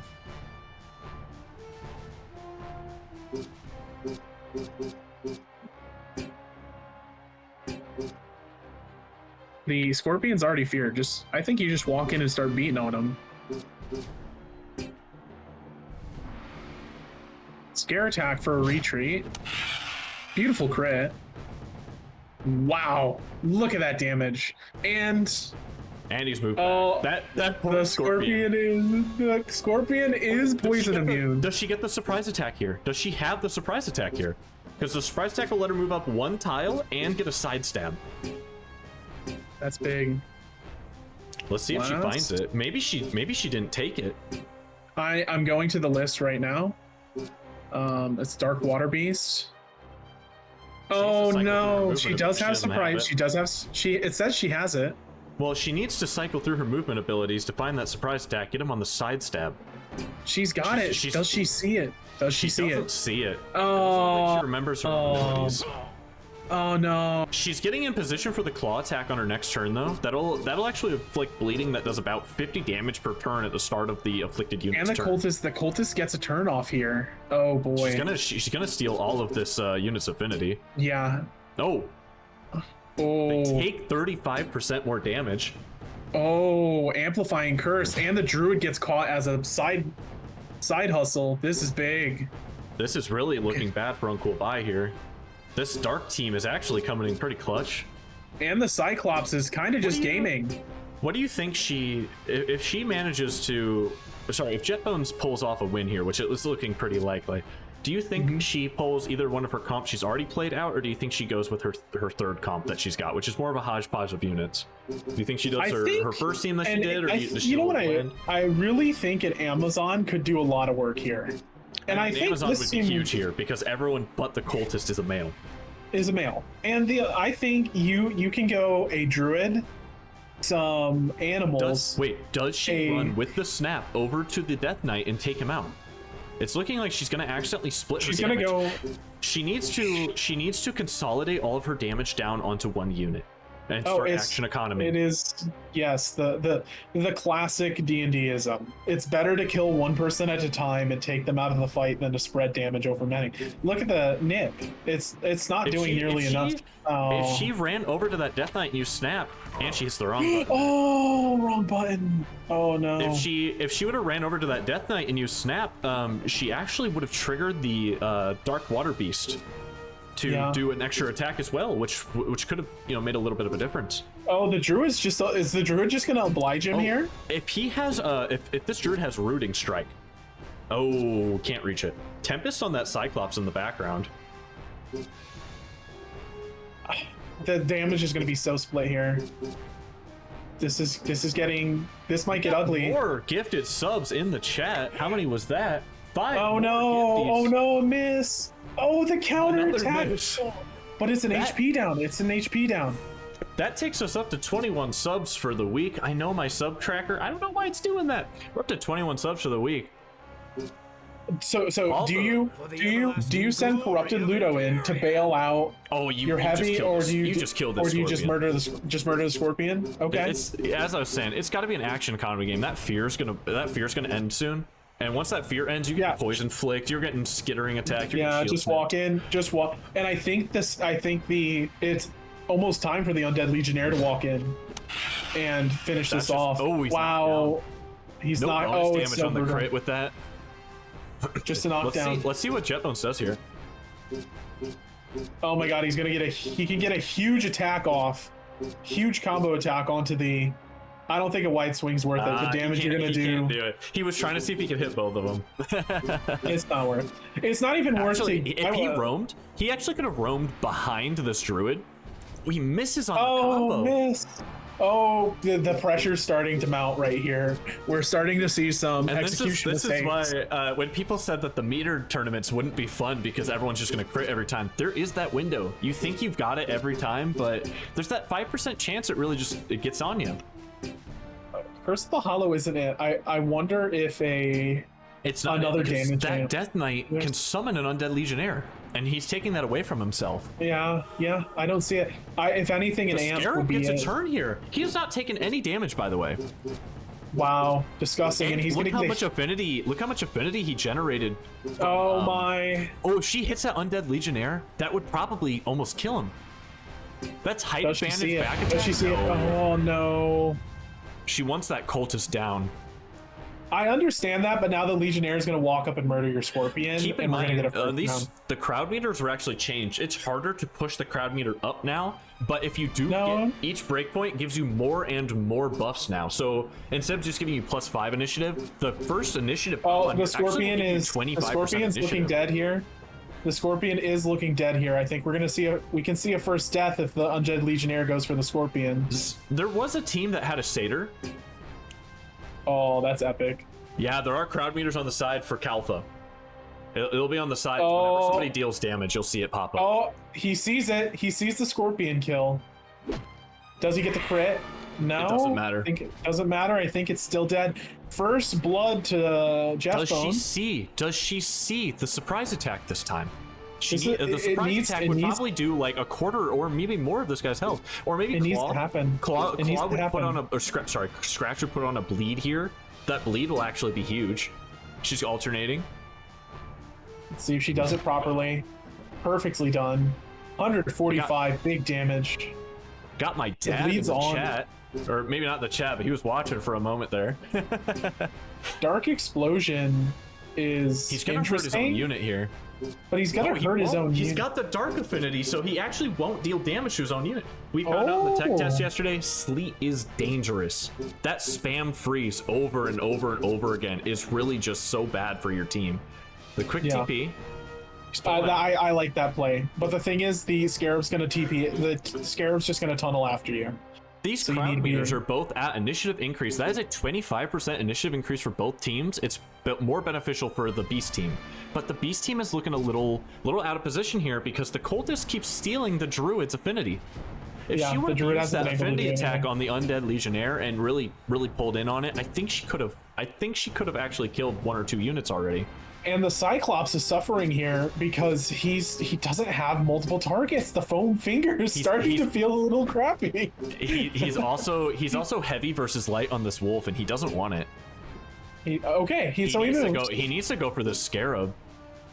Does she Okay. have a summon ability? Oh, that's actually not going to freeze him because he has Dark Affinity protection. No. 0 damage. There's no No, freeze 0 here. damage, no freeze. Oh no. He didn't see it. Didn't She check. needs to she needs to find the surprise attack and get surprise attack backstab. It's under She's the just it's not under the seeing it. attack option. She needs She's to just do not the seeing move. it. Needs Or needs just to- a regular strike in his ass will also do it. Yeah, She he sees is it. locked eyes. She sees it. She sees it. Does she get behind? Oh, Does she she- can't. It's Oh. only a 1 tile movement. Oh, I mean, you gotta move. He's locked. You have to force the issue here. Nah, the surprise attack sidestep would actually be pretty crazy. Or just a water affinity attack to get behind him and deal free damage in his back. Yeah, I Oh, think she you doesn't wanna, have I enough think- affinity. Oh, oh no! I think you the just. surprise attack is still strong, I think. Maybe charge to I- the back. I would consider. I think the thing is, a surprise attack, a hit from the druid, and another surprise attack is a kill. Anyways, it's 2 She turns. doesn't have enough SP. The surprise attack on these affinity beasts actually costs 3. I think Wow. he's dead here. I think he might be I think dead he's here. dead here. Can the druid get the kill? No, because the only 2 attacks she has are 2 tile and outrange. She could use Tempest Oh. on this cultist and deal a little bit of free chip damage out there. She's looking But at how it. long do you want to be hanging out with the? Oh, the Entwine would long- force her to stop moving. Well, the thing is, she wants to generate some affinity. The cultist actually can't steal enough to make it so that the druid can't summon a unit. But next if you entwine, I think the entwine blocks the teleport. You can tunnel It in with the does. scarab, and it's a dead cultist, 100%. Okay, he's So just the gonna problem- get the. The problem here for the cultist is actually she can't deal damage to this druid. because No way. all the damage she has is affinity attack based. She actually just straight up cannot do damage to this druid. And Jett Bonez. She's blocking the movement features with here, the wolf. yeah, beautiful block with the light. And now we've got a problem where the dark boys are just stuck on the wrong side of the wall, and they're stuck screwing around with the animals. That's 62 HP bleed. That just was gotta go. decimating. Just got to go all in. Just got to go all in. You can't chilling out ain't it. Also, if you just guys are seeing the Xbox buttons on these meters, shout out to Flinny Foo for giving me an Xbox button pack. He's hitting it. Ooh, Oh, that the meter pressure. is tricky. That meter is tricky. Oh, I'm actually using a PlayStation 4 controller to play the Xbox button pack on a GameCube emulator. I don't think that was a 20% bleed. It might have been. I don't know how much max health that undead that guy my has. color It correction might have been a screws my 15. thing up a little, but I'm using an Xbox controller as well. So there you go. Jett's kind of fumbling it here. He had it for a moment, but it's actually looking like UncoolBi is bringing it back around. I think the cultist and heavy positioning here was a little off. They all needed to cycle back over because the scarab has not gotten a turn in a while. Yeah. And the other thing is the Cyclops, which we both kind of talked about glower. being pretty devastating, is really not doing much when all's said and done. He's just taking a hit, kind of helped a little bit, but isn't really doing that much. She's stealing the affinity here. I don't know. I wonder if it'd be more worth to. I don't know. It's a tough position to be in. And we're back to the old Jett Bonez That Death Knight dies at the Crucially- start of his next turn. That bleed kills him. There's no animation for it, but he will just simply die. And we're at this really awkward point where Jett Bonez's characters are blocked by his own people. I wonder if it's better for the skeleton to go in and just try and murder the wolf and free up the Cyclops. This Dark Water Beast has actually not taken any damage yet, but that Corrupted Ludo is behind her. Yes, and I think you need to reposition the Dark Water Beast. Just get her out, because there's no reason to do this. He's dead. Oh, 100%. it doesn't matter. Oh. I mean, she was gonna bleed. He was gonna bleed out anyway. That was a kind of a waste of a turn. Yeah. But she does. That's generate. what I thought. She generates an affinity there a little bit, and she can summon like a tier 1 beast. Okay. Tier 1 heavy with height advantage. Ooh. This is starting to turn back around in UncoolBi's favor. Jett's team is kind of falling apart. He spread too far. Also, I'd like to note, it has been quite a while since that Scarab has gotten a turn because his initiative is so low. So disgusting. And the real problem here not is, doing any damage to the Dark Ludo. and it's not going to do any damage to the Druid is the issue. So you just, I think you got to freeze the beast. You gotta freeze the beast. You spam freezer. So a lot of new abilities, Ragnarok made it so like stuns and petrifies will actually give you 1 to 2 turns of immunity to a stun or petrify on the next set. Oh no. But freezes don't. Freezes do not give you an immunity to freeze, so you can just keep spam sleeting someone. That's something we're gonna change in V2, but you can just keep spam sleeting someone. And now here comes a very free burrow from the Scarab. Unfortunately, the Scarab's initiative is too low. His next turn after he burrows here is just not going to come around for a long time. She's going to accidentally shove her own bear back. She wants that height advantage. But here's the thing, if you put it there, you dump. She's going to deal a bunch of bonus damage to his Dark Water Beast with that one. She needs to just regular burrow, but she can't because somebody has... for some reason, she can't burrow to that tile. There's probably a little glitch there. Not sure what that is, it's just Gladius things, but... She wants Here's that tile so 2003 bad. game angle. She wants that tile so bad, but I think somebody has died on that tile, and the Scarab will not let you teleport to a tile that somebody has died on. She goes out to the cultist. That's dangerous for that cultist. She can't, unless she has quick teleport, she can't get far enough away for a fiery spittle. She does have quick teleport. She's used it. That's how she got out. She has enough affinity here to use Maritimus Wave, which will deal a significant amount of damage to the... Oh! She's going for the reposition. Ooh, she's going for the bring it back reposition. around. I would also like to note, she said that she thought she was going to come in dead last for this tournament, and her positioning has just really turned around. Maybe it was all the practice that we had on Saturdays, but she's really brought it back around. And this Cyclops is in so much trouble right now. He's in a horrific position. He's going to try and... Everyone thinks that they're going to be the loser, but some of you guys, like, your teams are crazy.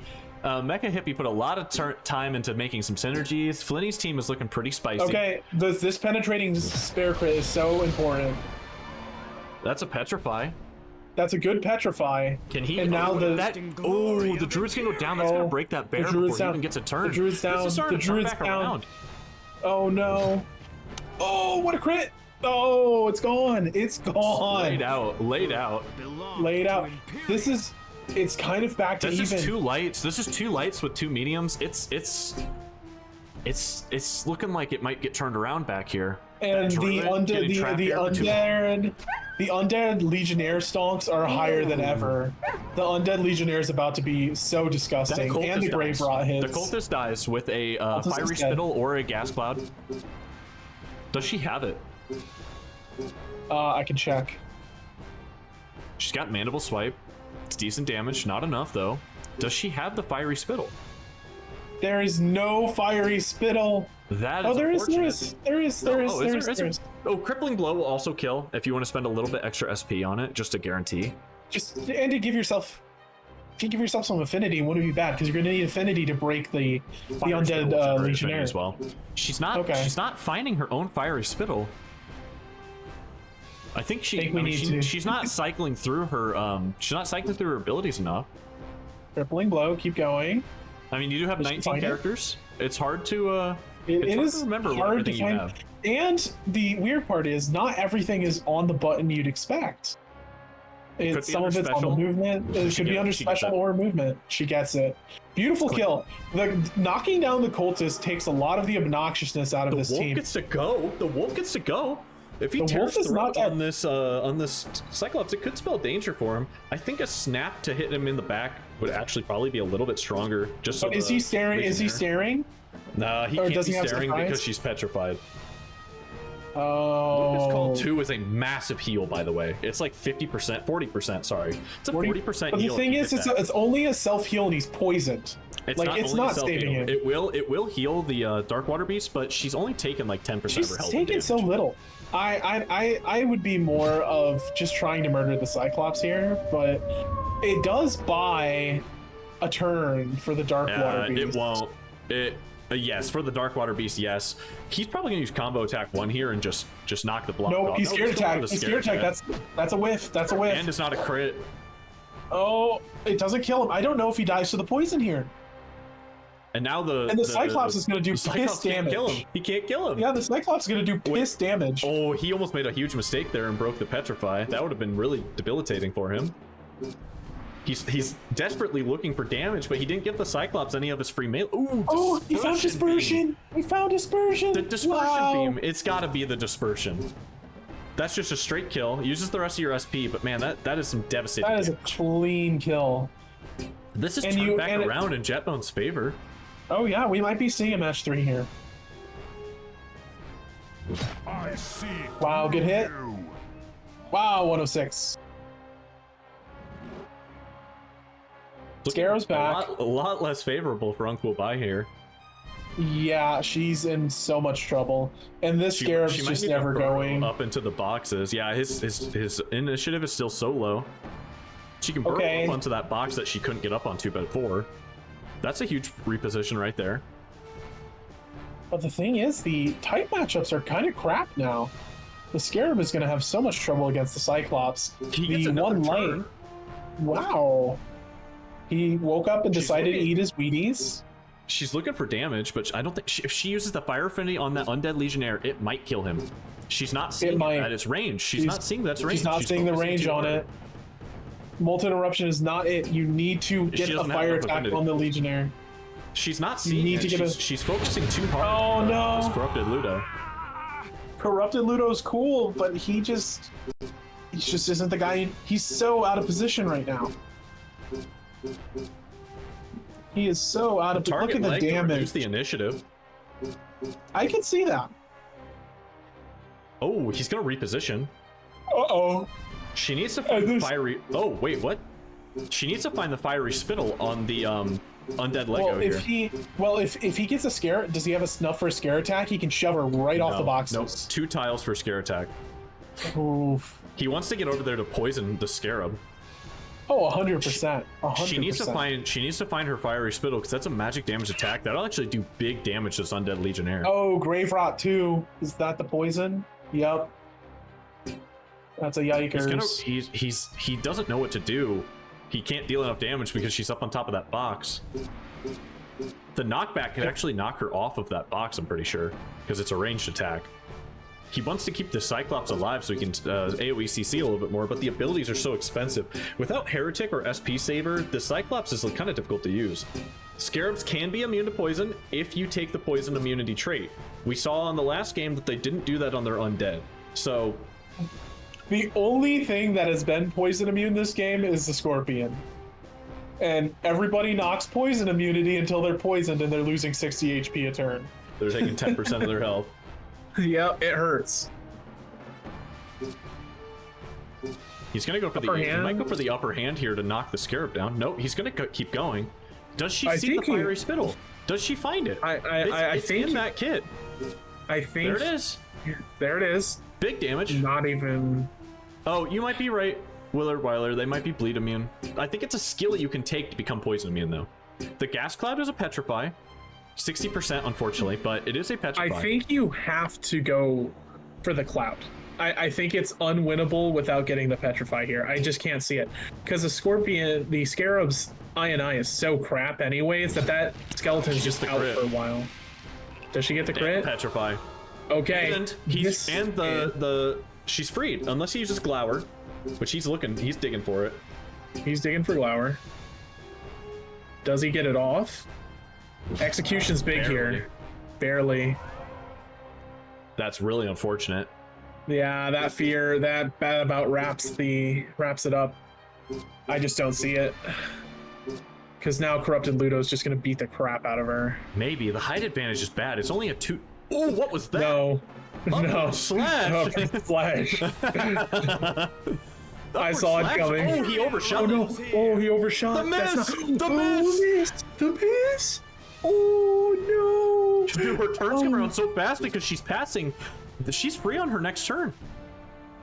Oh, she's got to run over to go help her own unit. I think she has to leave this guy here. No, just leave him. Just go. No, don't gas cloud. Just go.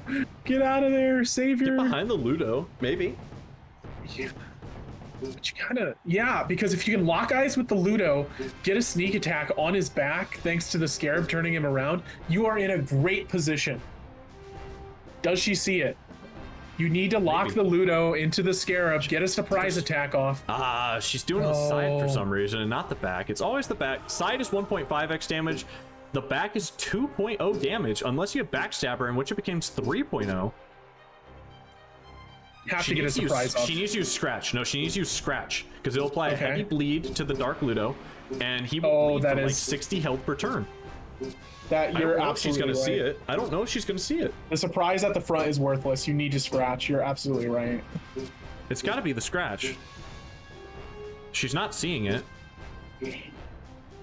Well, we were gassing up surprise attack earlier. Wait, she's finding it. She's finding it. Oh, she's moving past it. Crush just isn't it. You're not going to do good damage to him. You need to dot in. Scratch. She's brought the Scratch in. He does have another... I think he has enough SP for another upward slash. Do we see another Glower here? Is it the Glower spam? Or is it a Devastate? Devastating Glare just for CC.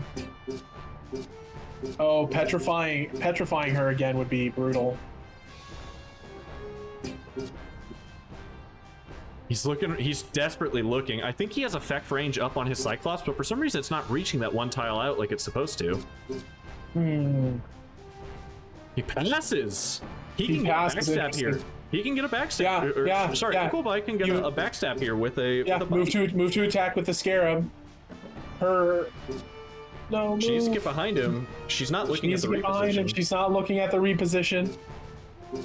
No, Mandible Swipe. She doesn't have she's going for the Petrify. But that's not it. The problem with the Petrify here is he actually won't bleed because the bleed goes off at the start of the afflicted unit's turn. He doesn't get petrified. He bleeds for 66. That's now he's just upper hand here. If he does upper hand and crits, upward slash, it's dead. It will kill. It will kill. Needs perfect. He overshot. No, it's too much. Ooh. Is it? It's not enough. It's either 15 or the only time you can crit on that meter is 15 or 16 button pushes. If you do 17 or 14, you're out of the range. Howard Ivy might count. Howard Ivy might count. This is a huge matching meter. Oh no, it's not enough. That is my favorite matching meter change because it throws everyone off the first time. She's bringing it back around. She could make this work. Does Ludo die? Does corrupted Ludo die to a bleed? Does he die to a bleed? If she checks his stats and see he has 66 or less health, he will die, but she's not going to. He will die. She's not checking. This is big. She's going to overcommit. She's going to overcommit. Because you need to get on that Cyclops before he starts CCing you again. It's unwinnable if one of your two gets CC'd by the Cyclops. She needs to look at like Mauritius Wave, which is a little bit of a ranged ability. It's in her affinity set, but I don't think she realizes it's in there. Oh boy. He says 4 matches? I didn't even know that existed. I put the controller down. Oh, woof. No, don't go for it. Don't unfreeze him. He still has 3 more turns of it. Don't do it. Don't do it. No, don't do it. No, don't do it. Your Scarab's gonna die. That is the foam finger on the Cyclops. Don't do it. She's thinking too hard. No. Oh no. Oh. Hit Brody. He's gonna He's gonna die. I think the bleed will stay even if the caster dies. I think the issue here is he gonna lower initiative here and not do damage? He's not gonna do damage. He might have just thrown. She threw. Oh, he no. doubled through. Uh-oh. Because Brody is the bleed goes off. He dies. Start of No, Brody's no, turn. don't attack him. He bleeds to death. No, it's a wasted turn. She's not seeing her own bleed. No, it's a wasted turn. Every turn counts when the HP is this low. Well, the initiative is also now reduced by 33% on both of her characters. Every turn is so important. Oh no, the foam finger slap of death. It was the throw into the throw into the throw. Oh, there she goes. Get her out of here. And I don't see the Scarab beating the Cyclops here, especially with the positioning. The fiery spittle on the Legionnaire would probably kill him. The Cyclops only has 2 damaging abilities. He's out of SP. Oh, that is true. But his initiative is lowered by 33%. That Cyclops does not wear armor. His turns are going to come around so fast. So fast, yeah. The pass to get the SP back. The pass for SP. That's not bad. Fear of death. He does another pass. She has She doesn't quite have enough for eruption here. No, can she fiery spittle and just get the kill? No, it's 3 SP for fiery spittle, and she's out of range. Oof. The burrow into the upper range here is actually great because the Cyclops will make 2 turns to do something, and she'll have enough affinity to kill this undead Legionnaire. That's big. Devastating glares just ain't it. Oh my goodness. Can't reach. He has to do 2 turns of movement. He has to either move here or move to the next box up. He has to be able to target a unit to use any of these skills. Yep. It's just not happening. Oh no. It's coming down to the wire. If she wins this one, she immediately will get to go to the grand finals for a guaranteed minimum of 2nd place. Neither of the players who lose here are out. There is a lower kind bracket of for 3rd. Lower bracket. Prize still for 3rd place. The fear of death is bad for her here. Yeah. Let's see if he sees it. If I don't see the lowering initiative. You just want a hard CC here. Well, now, but he needs to make it work. You can't stack it. I think. And the grave rot. The grave rot is disgusting. He's immune to poison. Oh. Her initiative is lower, so the turns are just going to keep coming back around. Because she's feared, he can't already re-fear. She is immune to fear. The dispersion beam is just, I think this is it. Disgusting. It's just not going to happen, I think.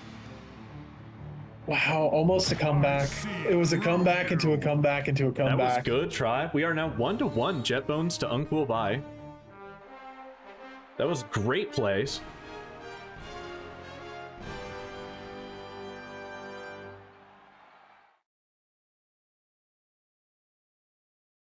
Huh. So what do you do if you're UncoolBi for the 3rd one? Obviously, you won in the Undead Summoner duel. You won for sure, right? I'm gonna pull us back to commentating. I'm gonna put the timer on. I need to use the restroom because I've been chugging out my water bottle here. Neil, feel free to take it away for a moment. I'm going to mute myself out here for you guys, and I will be right back. So UncoolBi has a very interesting set of decisions here. She had a really decent play and was just about there on the Druid play, but she won as an Undead Summoner. And on Undead Summoner, she won out of doing a little bit of an outplay. So the question is, do you go back to what you won with, or do you go to your third set? When I'm looking at her team, I see a really useful Amazon pick, but the problem is, if you want Amazon to work, you have to be ready for an Undead Summoner, Undead Legionnaire combo, who is really going to make the Amazon semi-miserable. She has great abilities against males, but arrows and stuff just don't work as well. I can pull up the Amazon ability list real quick. Yeah, she has things. Fortunately, she has poison and venom arrow, and we have no poison immunities on your undead. That's a lesson. Always take your poison immunities on undead, because, things are going to happen. There's poisons, dots, bleeds. These are the names of the game at this point, because they just are very consistent. Potentially, it could be Undead Summoner, Amazon, Undead Legionnaire, and then you round it out with maybe a heavy light combo. For Jeff, the dark spam is really nice, but the problem is, what happens when your dark spam encounters an Undead Summoner, Undead Legionnaire combo? If you play dark spam and you run into an Undead Legionnaire, Undead Summoner combo, I don't want to say you're going to lose, but you're going to be very miserable the whole fight. It's just going to be sad. So I think we're going to see different teams out of both of them. I think there's no way that you're running dark spam again when such an easy counter is available on the team, or you really have to wait for the druid commit. And if you want to run druid, it almost worked. You were very close. A few different plays you could have won. Throw in a legionnaire to replace one of your creatures with the legionnaire, so you don't let that very synergistic dark spam go off. The legionnaire there was extremely disgusting. For the both sides. Chat, do not feel bad if you feel like you're bad at the game. Jett Bonez literally had not played Ragnarok mod before last night. Yep. As I said, most of these games are hobbyists, just people playing to have fun. And a lot of these are just people who fondly remember playing Gladius in their younger years. And they're like, oh, there's this thing here. It's new, it's cool. And they hop back in. Don't think that you need to be a professional gamer. Some of us have been playing a little bit longer. I've been playing this game for about 21 years. Pretty much I do 1 to 2 runs every year for the last 21 years. So I've got a little bit more of an edge over it than some people do, but there's still people out there that'll beat me too. So it's anyone's game in Ragnarok's mod, because everything is viable now. There are no bad characters, in my opinion. Some are actually a little bit stronger than others, but there's no bad characters. I'm like 3 to 4 now, because I started playing co-op with him. Both so Neil and UncoolBi have not actually beaten the game yet, but that's what we're doing on Saturdays. Not today, but we will be streaming Gladius tomorrow, probably. We'll be streaming Gladius tomorrow. We'll be streaming UncoolBi and I's campaign. Neil might join us. Every Saturday, right around 3 p.m. Pacific time, we play for 2 to 3 hours. If you check out my YouTube channel at YouTube, big_Buda, I actually also edit the videos and put them up there. They're maybe 1 to 2 hours long. You keep calling him Jeff Bonez, but it's Jett Bonez. It's Jett Bonez. Jett, G-E-T-T. It's Jeff now. It's Jeff now? Either way, I think we're gonna see 2 new comps here. I'd be very surprised if it's the same. So Jett brought double Minotaurs, and we were talking about this last night. I said your team's a little heavy on the heavy units, and he was looking at those double Minotaurs. If she accidentally picks 2 medium units minimum, and he brings in those minnows, they have awareness. I don't think they can get backstabbed. They will just crush a medium unit. They'll one-tap those medium units. There's nothing they can do about it. He uses Rampage, he uses Trample, he uses Skewer. Gone. Hey, have fun. Sometimes you'll be surprised. The fun comps do come out. I'm pretty sure, I didn't look too hard through every single person's. Mecha Hippies has a lot of synergies. He sent me a little spreadsheet about how he was kind of binding together some units, but some people just, UncoolBi, she just went through and found anytime there was a female unit that she could take, she took it. cut us off there. We're getting ready in for the next round.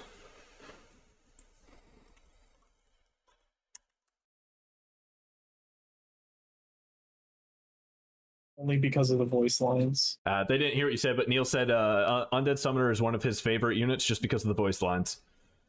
Also, Yerlin. Let me clean up the picked team folder. Which stadium are we hitting now? It will be UncoolBi's pick because she lost. They're going into Stadium Drias. Jett Bonez has first pick here. Well, I think she actually is forced to take a first pick here. Oh, is she?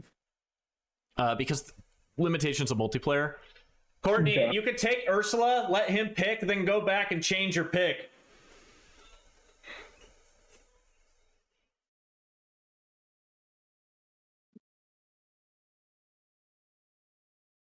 Okay. They can see each other's picks.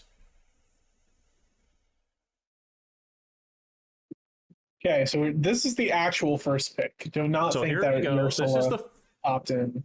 This is going for the first pick. Oh, interesting tactic. He's leaving the last slot open in case he wants to take a Fun Dead Summoner. In case he wants to take a Fun Dead Summoner. Who he declared was cringe and lame. He wants to leave it open. He's thinking about taking these Minotaurs to force her off of her medium units. But threatening an Undead Summoner is always good, because if your team's not ready for it, you will just be suffering. I think there's a big brain play where you take 2 light units, and then after you take 2 light units, you just stack the rest of your team with heavies and force her to make the hard decision of if she wants mediums or not. That's a good idea. Okay, we are seeing the Dervish. The Dervish is in Ragnarok's mod. They are not fully immune to air affinity. It is half off sale down at the air immunity store. Okay, so that is a big change. My boy, Asswad. That was actually a big brain play of him to pick from the right and move to the left. Okay, let's see. What does she grab here? We're either going to see the beginnings of a summoner comp, or we're going to see the... Is it the double Dervish? Double Dervish. Okay, so here's the thing with the Murmillo. Throw Shield 3 will one-shot any light unit that he has on his team if she crits. Just a straight one-shot. But it will use all of her SP, and she has to have line of sight. And it's a 4-tile range. Interesting. That would help with breaking down a Minotaur light team. What's she thinking here?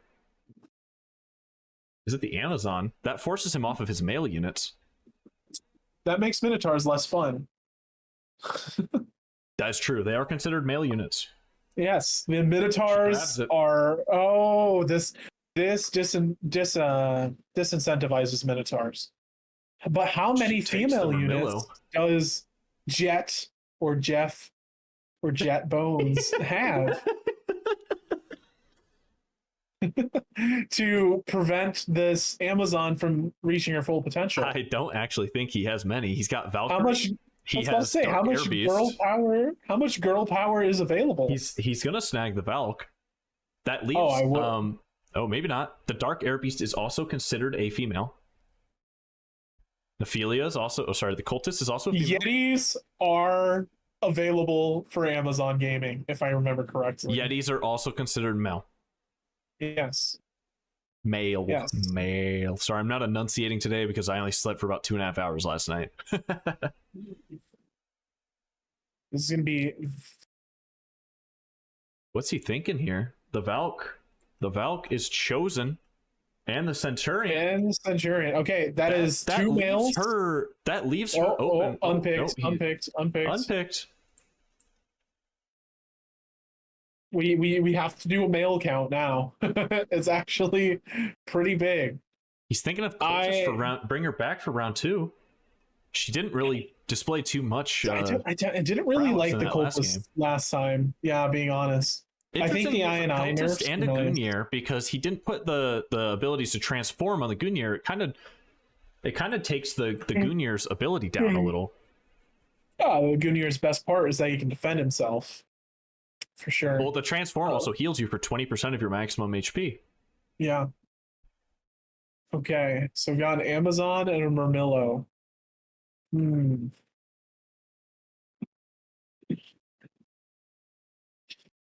We're considering a cultist on the other side. She's gonna pick it up. She's going all in on the female team.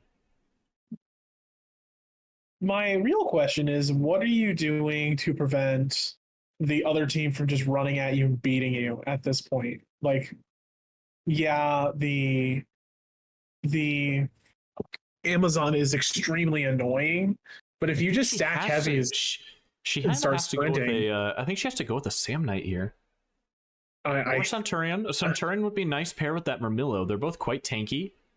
Yeah, you need some tanky frontliners to defend yourself at this point. Because you need to get the game worked out best for her when it was a really clogged front line, and then she got her specials around to do what they needed to do. Let's see what Jett Bonez picks up for his last 2 picks here. He left So we have potential for an Undead Summoner in his last set, even though he said they were cringe. He has. Are we getting the foam finger? Round 3. Is he getting the finger for round 3? Are we getting the finger? Personally, I don't. On the finger, it does say Rob, which is one of the developers. I personally am not a fan. I'm personally not a fan of the Cyclops because I think it'd be really hard to position without the Amazon just making you sad. The Gungnir's bad. The Gungnir is, in my opinion, way better against the current team. I think the Gungnir is worse than the Peltist if he doesn't have his transform abilities. Oh, fair. Oh my gosh, it is unbased and cringe, but it's also effective. He's uncringing himself. He's uncringing himself. He's uncringing. He's hearing me. The problem here, if he takes the Peltist, is he has no heft on this team. Yeah, 0 heft. You have to take one or the other. He has is the Valkyrie with 300 HP. I think you need 1 chonker at least before you commit. He's undoing 2 picks. What was that? The Gungnir? He's undoing the Gungnir. Are we getting the Chads? Are we getting the Chads? He's thinking about which Chad he wants to take. He's taking one. He's taking one. And the Undead Summoner. And he the went cringe. Back to cringe line. And the cringe. You know what? I mean, I understand it. He's got a nice blend. He's got a heavy, a medium, a light. He's got 2 arcane. But the problem is that Dervish does get one shot by the Murmillo, who does have water affinity and not air. And her shield also applies bleeding. Oh, that's a yikers. And bleeding goes off at the start of the afflicted unit's turn, so that Dervish getting high INI will actually be against him. The thing I'd like to make note of is what does she have? What does she have to shut down the Undead Summoner and his crap? Yeah, like at this point, she needs to pick an answer. Her Cyclops is set up for both melee and magic damage. That Cyclops would be a ruiner. You need magic damage. Like, it's critical. You get a good magic damage unit in here. The healing on the Channeler, everyone's sleeping on it. Ameliorate. Holy cow, that's a hard word to say. Heals for 70% of your HP and gives you a half off bargain on your next turn. All right, looking at the teams, V2 or nerfing. What do you? I like failing. I like Jett Bonez' team a little bit more, just because that Minotaur can one shot both of those mediums. Oh, gone. Running attack gone. If he has trample, there is a meter called the breakout meter, in which when you use the move, the other person has to do the meter. They have to spam a guaranteed 2 instances of damage. No, sorry, it's either 2 or 3 instances of damage, maximum of 6. So if you don't spam the meter fast enough, you're just getting pummeled, but you're always taking at least 2 instances of damage. Wow. I'm going to take a look. Here. We've got 2 Minotaurs. She needs to save that. What move is it? For last. Trample. He took Minotaur Alexander. There's just Minotaur and Minotaur 1. I'm taking a look. I believe Minotaur 1 is Alexander, because neither Minotaur has trample. Ooh, that's unfortunate. That is free damage. She needs to place this Murmillo last because it needs to be directly across from the Dervish. Langston specifically was not in the pool because in Ragnaroks he is considered stat set 5, which is the highest stat set in the game, and he will dwarf the others with stats. It is unfortunate, but that's how it is. We might do an all stat set 5 tournament at some point. A little harder to set up because there's not that many stat set 5 champs, but the placements are looking a little off here. She needed to save that Murmillo placement for when the Dervish comes down, because she needs to be right across from that Dervish. If she's not right across from that Dervish, she can't one-shot him. Well, not only does she need to be right across from the Dervish, she needs to be not right across from the Minotaur. Because the last thing you want is... So she's going to put the Legionnaire right across from the Minotaur, but there is about 8 tiles of separation. I don't even think he can running attack that. The main issue here is that for Jett Bonez, the Murmillo, it's 4 range, any. It's like any. It doesn't have to be diagonals or a plus. It can be anywhere within 4 tiles as long as that Murmillo has line of sight. So if that Dervish is ever out of position and is on a diagonal from this Murmillo, he's going to get one shot. Yeah. But what does the Murmillo do afterwards? I mean, you can send it after the summoner. You literally just use it to kill the You trade 1 for 1. And then you put the Murmillo next to another unit because I believe she has the ability, it's like get down or something like that. It makes any allied unit that's within 1 tile of the Murmillo take less damage from ranged attacks. Oh. You put that next to... Arrow Guard. Arrow Guard. Okay, we're pulling into the game time now. Okay. Well, again, this is off. We are actually at like 21 subs up there. Okay, this is big. He's immediately looking around for an angle.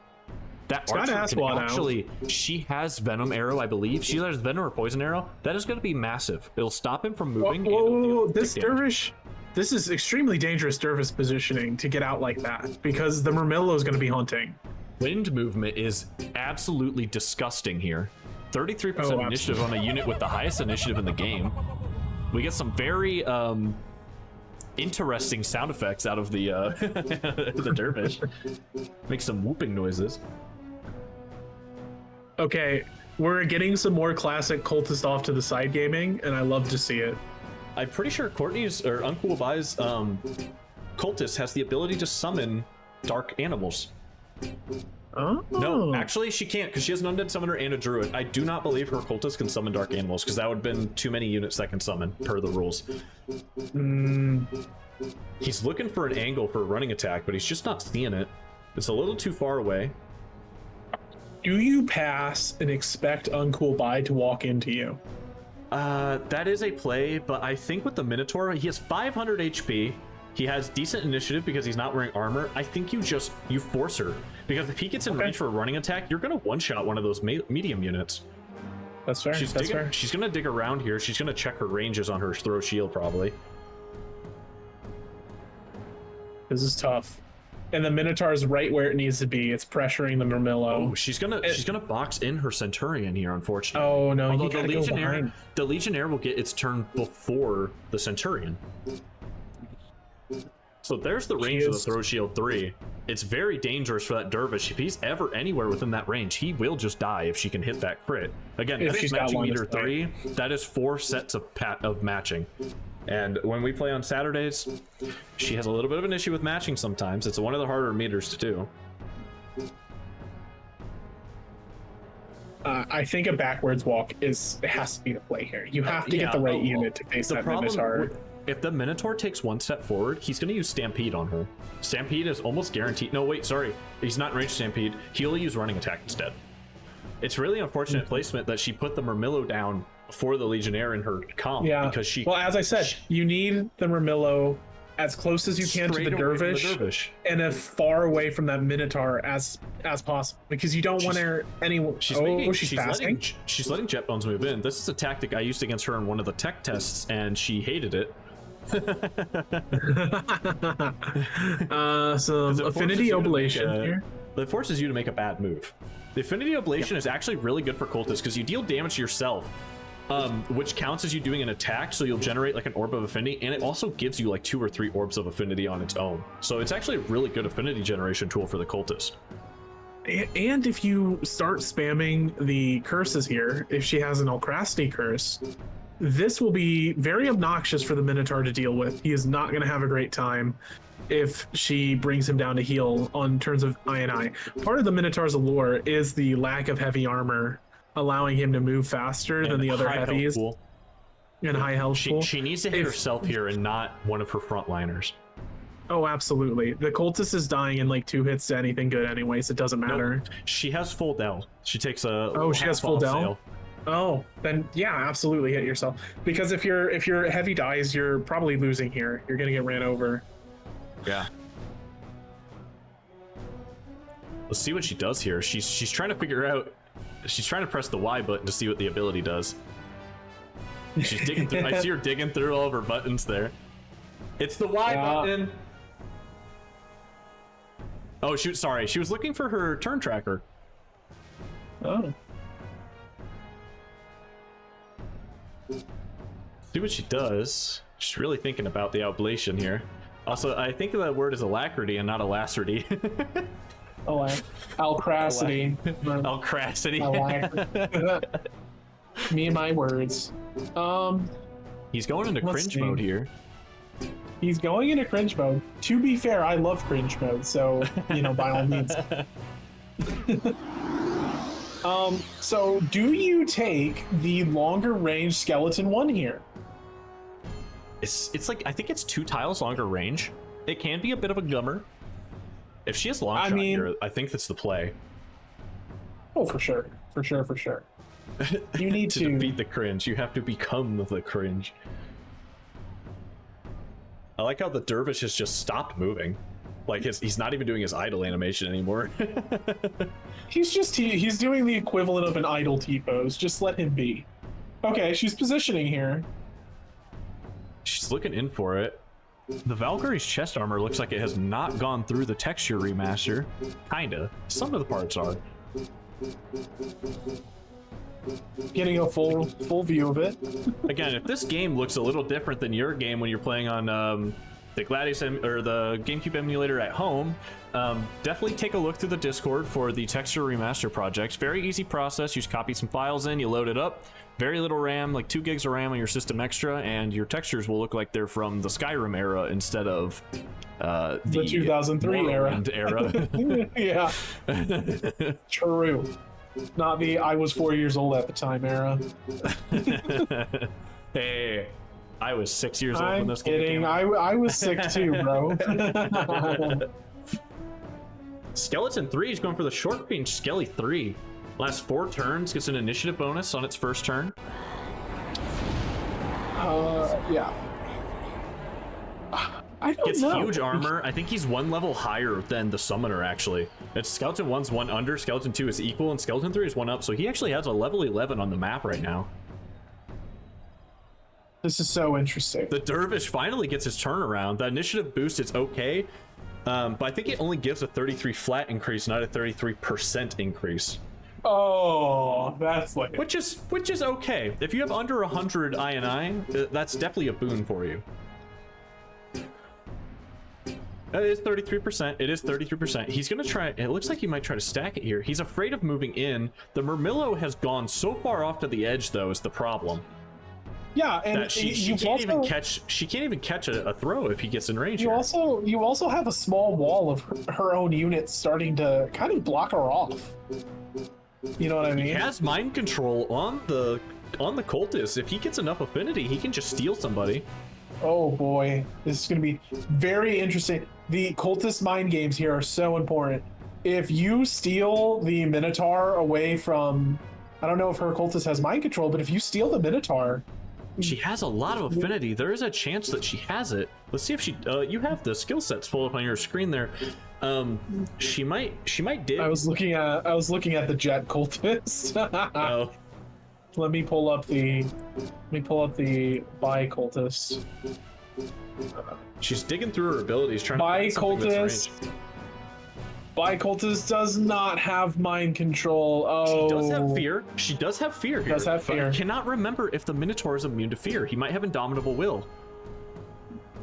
I can check. Well, we're about to find out. He does not, and his SP goes down by 2. Ooh, that's brutal. It doesn't matter too much because he's going to pass twice. And when he passes twice, he's going to get the 2 SP back. We're getting the combo attack. Either. That means the only mind control risk is the cultist, which is actually pretty bad.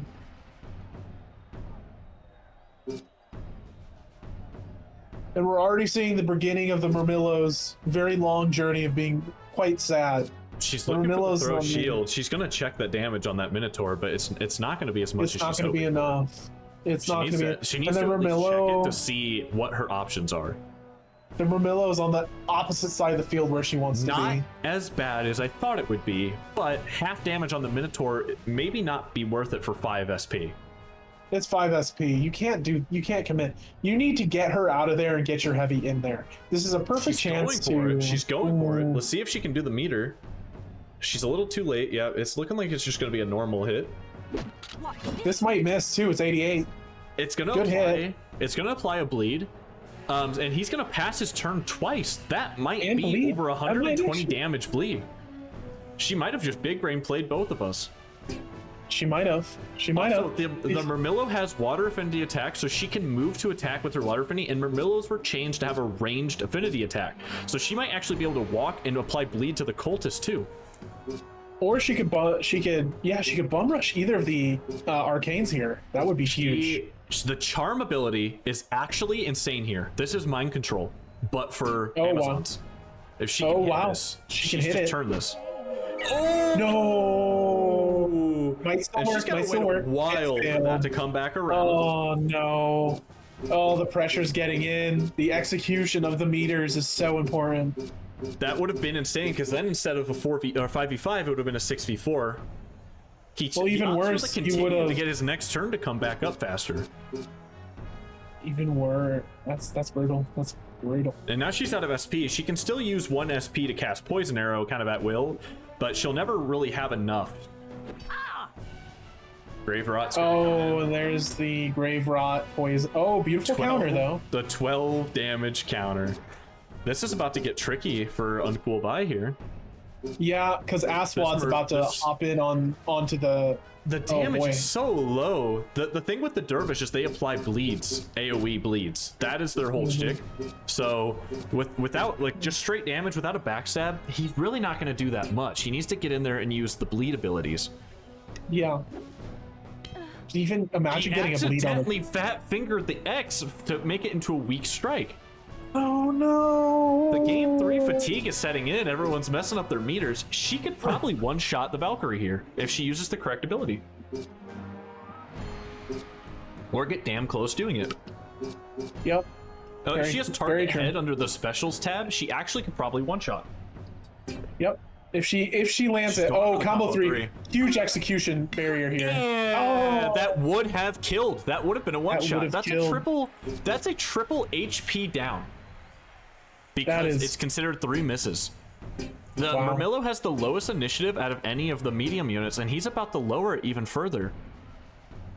Yeah, on the bright side, the Murmillo did get the bleed they needed. They kind of did their job. Like, Langston Jr. is gonna be suffering. Langston Jr. We'll see how it goes here. He's looking for the Spell Blast, a little bit of AoE damage to kind of bring this in a little. The thing with the Amazon is her damage is actually just straight up 20% higher against melee units. So if she can find an angle to start hitting some of these melee units, it could be bad. But Jett Bonez is doing a great job kind of boxing with this. Yeah, his boxing positioning against the range has been very nice. Yeah, she can't get the auto on the Dervish unless she has indirect fire, but I think only regular archers can have that. And Jett has been really good. The Druid felt very sad last game, and now we've got the Amazon feeling very sad this game. 25% chance to hit with that miss. Oh, the meters are really coming in. This is getting tough. That's brutal. Brutal fear of death. Attack. And it's Alexander is bleeding for 74 HP per turn. If UncoolBi looks for the water affinity attack on the cultist here, she'll also apply a fat bleed to her as well if she can get in range. She can. That's guaranteed hit into bleed. But the problem is the Minotaur's going to come out of his sphere next turn. And if he walks up and gets a running attack, you're probably losing the Marmilla. If she moves right there, he's going to get a stampede, and that will be a one-shot. She has to move straight across and get out of his range. Yeah, that's very tough. Very tough. Would you trade a potential bleed on the cultist to Absolutely with not. your Marmilla? Absolutely not. You need the Marmillo to deal damage. Well, maybe she could take the Dervish out with the Amazon, but you're getting into a point where if you lose the Marmillo, now you've got a Minotaur and a Cultist sweeping in from the other side, just gonna pinch it in. There's nothing really you can do about it. That's fair. He's out of affinity. He's out of affinity. He cannot hit that Marmillo to steal her affinity. Oh, maybe and he he's can't got no. strike. He's got He's no looking for the strike. oblation. He's gonna steal most of one affinity orb here. And he's the he missed, missed. but Oh, no. the Marmillo didn't block it. If her Amazon has volley here, she could hit both the Valkyrie and the Dervish.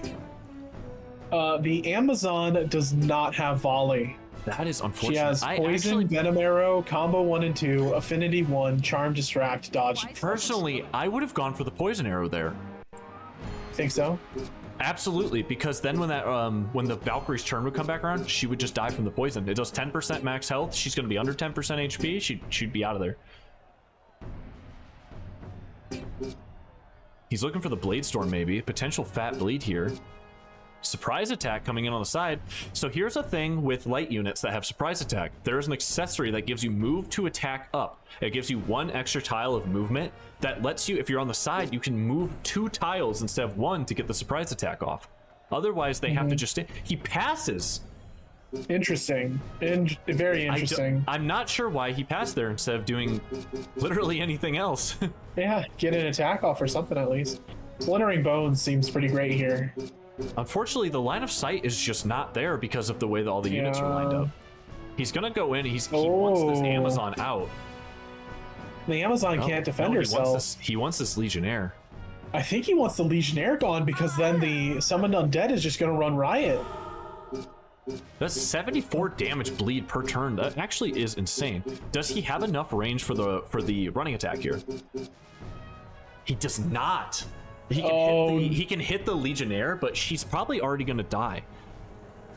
But do you go and hit the Legionnaire just to get the 2 extra? He doesn't do it. If you move to the Legionnaire, you get 2 extra tiles of movement guaranteed, and you're only down 1 SP because it's 2 SP ability. You'll refund 1 at the start of your next turn.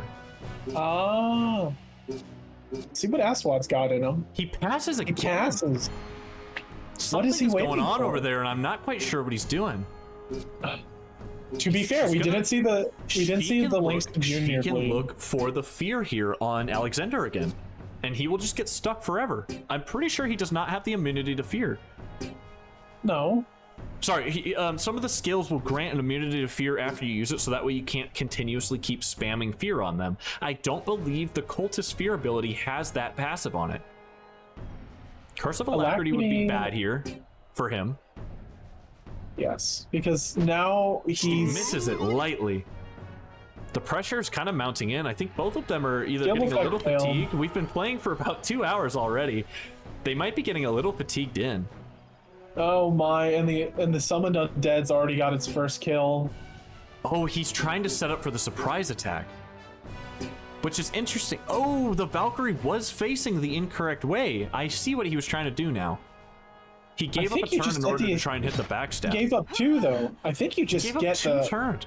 You at least have to do like a bleed hit or something, because now the Centurion gets to go. She can just face the Dervish, or she can one-shot the Valkyrie, and with the Valkyrie dead, it doesn't matter. It doesn't matter. The Centurion will auto-face. No, surprise attack will not auto-face because it forces you not to. She needs to look in. She needs to look in for guaranteed damage here. She needs to kill this Valkyrie, or else things are going to start looking pretty bleak. She needs to equalize. One SP on a combo attack. She has Heretic on this Centurion. Ooh. She's going to go for the strike. A yellow or a red hit would kill. 94% chance to hit, as long as she doesn't do blue. Oh, the revive brings it back. Group attack in the back. I'm twice the woman you'll ever be. So here's the thing with the group attack. As long as that Centurion is using strike and the Amazon has line of sight, she will continue to strike at that. He's looking to tornado just disrupt a little bit here, or the fear. Oh, cannot be used against a target that's already been feared. It gives you 2 to 3 turns of fear immunity after you use this fear ability. See, that way you can't spam it. That actually would have been a bad play. Ooh, that's really bad. That's a brutal curse of That's amplification. three people are going to be taking 35% bonus damage for 4 turns. He's going for the surprise attack. It's not as much damage as he was hoping for.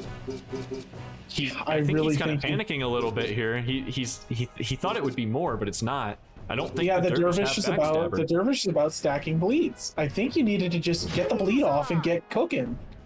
That's still a good damage. That's still a double damage. But I think if you had sneaking in there. Yeah, and if you had just attacked, let the bleed do its work. 270 damage bleeds, it would have been like, you know. She's 270 attack. She's sticking around. It might have been more. I cannot remember if the cultist has sleet. This cultist, I do not believe has. I don't think the class itself can have fleet. The cultist, she does have sleet. This cultist has sleet.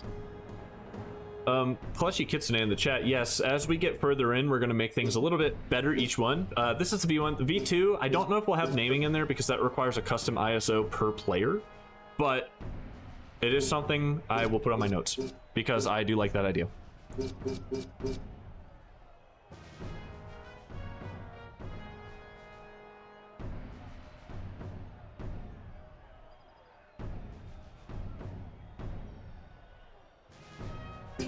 Some Gladius LARPing going.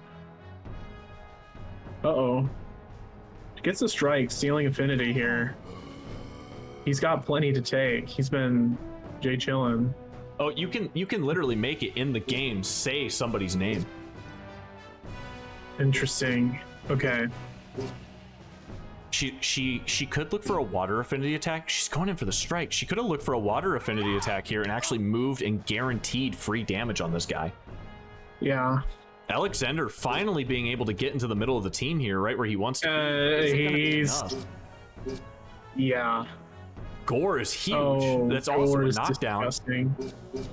Gore is disgusting. Do you gore the Amazon or do you gore the? I think you gore the Amazon and try to pile in on her, or Maze. Maze is devastating. Mm-hmm. One turn of confusion. It makes these 2 people do random stuff. They can even hit their own allies. I really think the miss on the Amazon mind control was huge. Yeah, that kind of set the tone for this last round here. Yeah, and this will determine who gets to go on to be a minimum of 2nd place. That meter is a bit tricky to pull off right there. It's very fast. It's a YX meter, which a lot of people are not used to. If he uses Blade Storm here, he'll actually kill him. No, just regular attack. I think he went a little too fast and just wanted to get the kill, which is very understandable. Blade Storm definitely better here because she would have died to the bleed even if the original hit didn't go. Not a bad play out of this Amazon. Not a bad play out of the confused Amazon. Oh, but the undead's gonna get in. Dodge. She has too high of defense because she's playing against melee units. And I don't think he has line of sight to cast any of his abilities now. This undead summoner has just been boxed out by his own team for pretty much the length of this round. But the undead legionnaires basically killed a unit all by himself, and it's still chilling. Yeah, I think that legionnaire she chose was a bad pick. I think I would have honestly gone for another heavy unit because he only has the 1 light unit, and it's really not that great at killing the heavies. It's not the legionnaire. Honestly, yeah, the regular legionnaire. I probably would have gone for not the legionnaire. Sorry, it was an undead summon that's already gotten the kill. Yeah, I know. I'm saying for UncoolBi, instead of taking the Legionnaire, I actually personally would have taken the Sam Knight. I think she would have done more work here. Yeah, it's really tough. The problem was there is still bleeding. Alexander is still bleeding for 74 turn. He dies on the next turn, I think. There is so much weight on that Legionnaire's shoulders to not die. Oh, you just go after the Amazon, I believe. You gotta get Amazon. You gore the Amazon. This is an interesting mashing meter because you have to get it in between the range. He barely misses it. He didn't realize how fast it was going to come back down. Yeah, I didn't know the knockdown. Oh no. That is a very interesting mashing meter because it makes you stay right in this little crit range. Crit range is very small too compared to a lot of the matchers. Keep in mind, a lot of these players have actually not seen all of the meters yet for this new mod. They're mostly vanilla players, or maybe they just got started playing on Rags mod, so... Yep, let it be known, I'm a heavy enjoyer, because the meters be easy. The slower meters. He's looking for the blade storm here, maybe? So here's the thing with this Murmillo, I think she might have got enough SP back in order to use, another shield throw? Throw shield 2. And if he moves like this, he's still in diagonal range. If she uses throw shield 2, he's dead. Yeah, if she could get a kill and all that bleed she's done on Alexander. Well, Alexander dies at the start of his next turn, almost guaranteed. Yeah, it's almost like she spent a shield. Oh my gosh, it's available. She has to keep her. The actual you massive move, brain you can play move right here. You can move her in front in one tile. Yeah, move the Valk in one tile to block it. Does she? She doesn't see it. Oh no. Been saying oh no too much. she doesn't see the block. Do you get the line of sight block? Jett Bonez thinking about it. He's looking in for a strike here. I understand a strike, but you kind of want to protect the. You kind of want to protect your units here. They might just dog. Oh, they're dogpiling the Amazon. Okay, I can buy that. I like that more than attacking the Murmillo. This could be. Group attack. Group attack. Oh, the double dodge. This Amazon defense is Neo. Oh, he wants to get away. He doesn't want the Murmillo. Ooh. Doesn't even need the large getting brain so plane. many turns here. The Curse of Alacrity going ham. Yeah. It's been a while since UncoolBi has gotten a turn. Yep, and her units are confused, so they spend their turn doing random shit. Is that a freeze? This is just a show for people that initiative debuffing is actually a very viable stat. Yep. That percentage decrease on initiative is just it's a ruiner. I think this one is all but wrapped up. I think the bleed just wore off. It wore off. That's 250 damage to the ass because the full Dell is not blocking out the damage. I honestly think instead of the Legionnaire, if she would have taken the Sam Knight, it would have actually gone in better favor for her. I think the Sam Knight still getting turns. And it also, I think the trouble was the front line just fell apart way too easily there. I don't know exactly what needed to happen, but the Throw front Shield line 3 I think was actually a good play on that Minotaur. But I think it was a team issue where there was not enough bulk. The front line got ran down way too quickly, and the Murmillo just didn't get enough time to do what they needed to do. Yeah, her positioning was bad too. By not placing the Murmillo after the Dervish, she kind of doomed herself here to not be able to do what she was trying to do, which was one-shot the Dervish. Or at least away from the Minotaur, because the Murmillo spent its first 3 turns trying to get to the other side and get out of there after throwing the shield. Let's hope he wraps this up quickly so that way we can get into the other side of the bracket. I feel bad for the other two. They've been here for 2.5 hours. They haven't got to play yet. I was kind of hoping the stream wouldn't be 10 hours long, but it might be. I know, you might want to check that arena tournament. Yeah, I'm going to have to postpone that. I'm sure John's going to be happy about that. That's okay.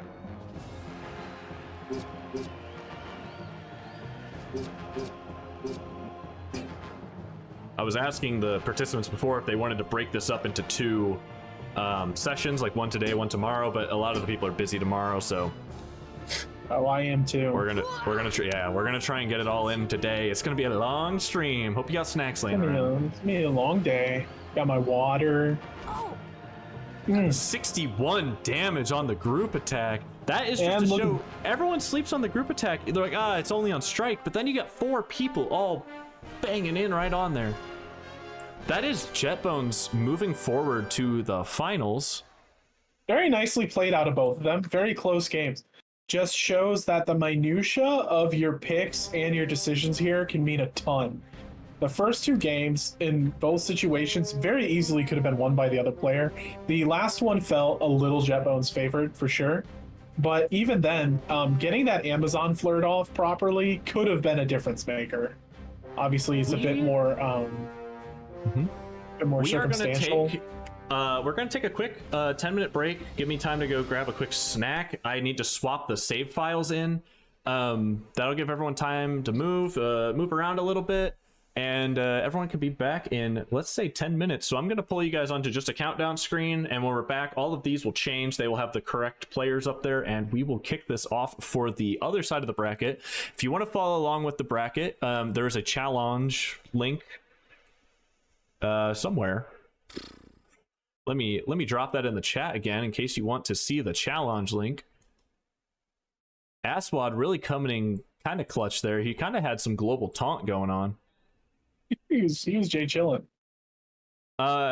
Here's the challenge link again. Actually, let me pull the victor in. We'll do a quick little interview with the victor. We're gonna have a quick little interview with the victor. We'll see what he's thinking about it, and then we'll go to a break. So let me pull him in. Jeff, Hello, that was Jett some beautiful Bonez. play. Thank you. No, really, really loved the last team comp you came up with. Very nicely executed. Dude, you know what's funny is like I just wanted so badly to do a Yeti and 2 Minotaurs, but then I was like, oh, her favorite character is the Centurion. I need to have I need to have my Dervish in there. And then when she chose the Amazon first, I was like, oh shit, I only have male characters. Like, so I basically switched my whole strategy based off the Amazon, and then that did, like it. I don't know. I felt like I was gonna lose halfway in, but then it all got turned around. Every game, all three were just positioning. Like I lost the first one because of positioning. I won the second one because of positioning, and then I absolutely won the third one because of just like people couldn't attack who they needed to attack. Oh, well, you're talking about the second game, you made the Druid extremely miserable, and then in the third game, you made the Cultist extremely miserable. And it was very nice. And you didn't let the Murmillo one-shot your Dervish. That was huge. Yeah, UncoolBi made a massive plunder by letting you place your Dervish after she placed her Murmillo. Yeah, I was placing him last no matter what. Like he was the last. That's why I put him at the end in case I wanted the undead summoner, and that's why I didn't place him until everyone else was placed. And that was a huge big brain play, leaving the undead summoner slot for last. That really gave some uncertainty for her to see if you guys were going to if you were going to play it or not. It really left a little bit of uncertainty there for her. That was a massive brain play. Yeah, I feel like you were going to be lenient, so I was like, I bet even if I chose that one first, like they wouldn't, like it doesn't matter where you choose, you know? So I obviously she probably knew what I was doing by leaving it there, but that was the only thing I didn't even want to use him. I was just seeing if she was going to use hers basically. But then at the end when I saw that all of those characters would not, like, you have so much range on that map, you could put the summoner so far away. Correct. Is there a reason you picked the box map, I believe, the big box map? Do you like that map personally, or were you just like, let's play with some height here? Well, I thought that, I'm gonna be honest, I thought that my Cyclops was gonna be killing it on those boxes, but he was getting wrecked. Like he was like out of the game for until the very end. I think sure if we you guys were both listening in, but there was like a throw angle there where she had your undead legionnaire petrified for 5 turns, and instead of hitting the Cyclops, she actually turned and broke the petrification. And that was kind of a turning point. It allowed you to get back in the game there. What were you kind of thinking at that point right there? Honestly, when we're both talking, we're both like giggling to each other while we're playing, the two of us, because we're like, oh shit, what did I do? Oh no, wait, was he petrified? Like, you think that we're like, you guys watching and commentating with all the big brain like strategy, or everyone chatting is probably like, oh no, oh they're doing this, and meanwhile we're like, oh shit, what did we do? Like we don't like there's so many like I killed someone that had, or at one point she like attacked somebody that was gonna die next turn, and then at one point I attacked somebody and knocked them out of like the stun that I just put them in. Like it happened like throughout the entire time. It's just hard to like keep track of that stuff, I think. Oh yeah, very true, very true. It's super tough.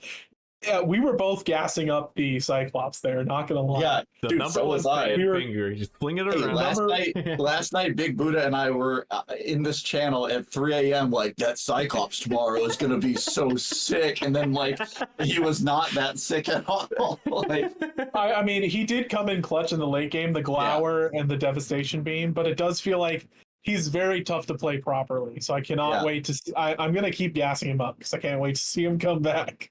I think Alright, that and with the last Okay. one thing I just want to say is my favorite part of that was I put volume on you guys at like 5% because I wanted to like hear if like I don't know, I just thought it was fun to listen, and you guys were like, why is he passing? Why is he passing? And I was like, certainly they know why I'm passing. And then like No. I thought that you guys were just being coy because like the only reason that he needs to be behind. And then when I got it off, you were like, oh, and I was like, oh my god, I actually made a play that they didn't realize. The massive I was so proud of play. myself.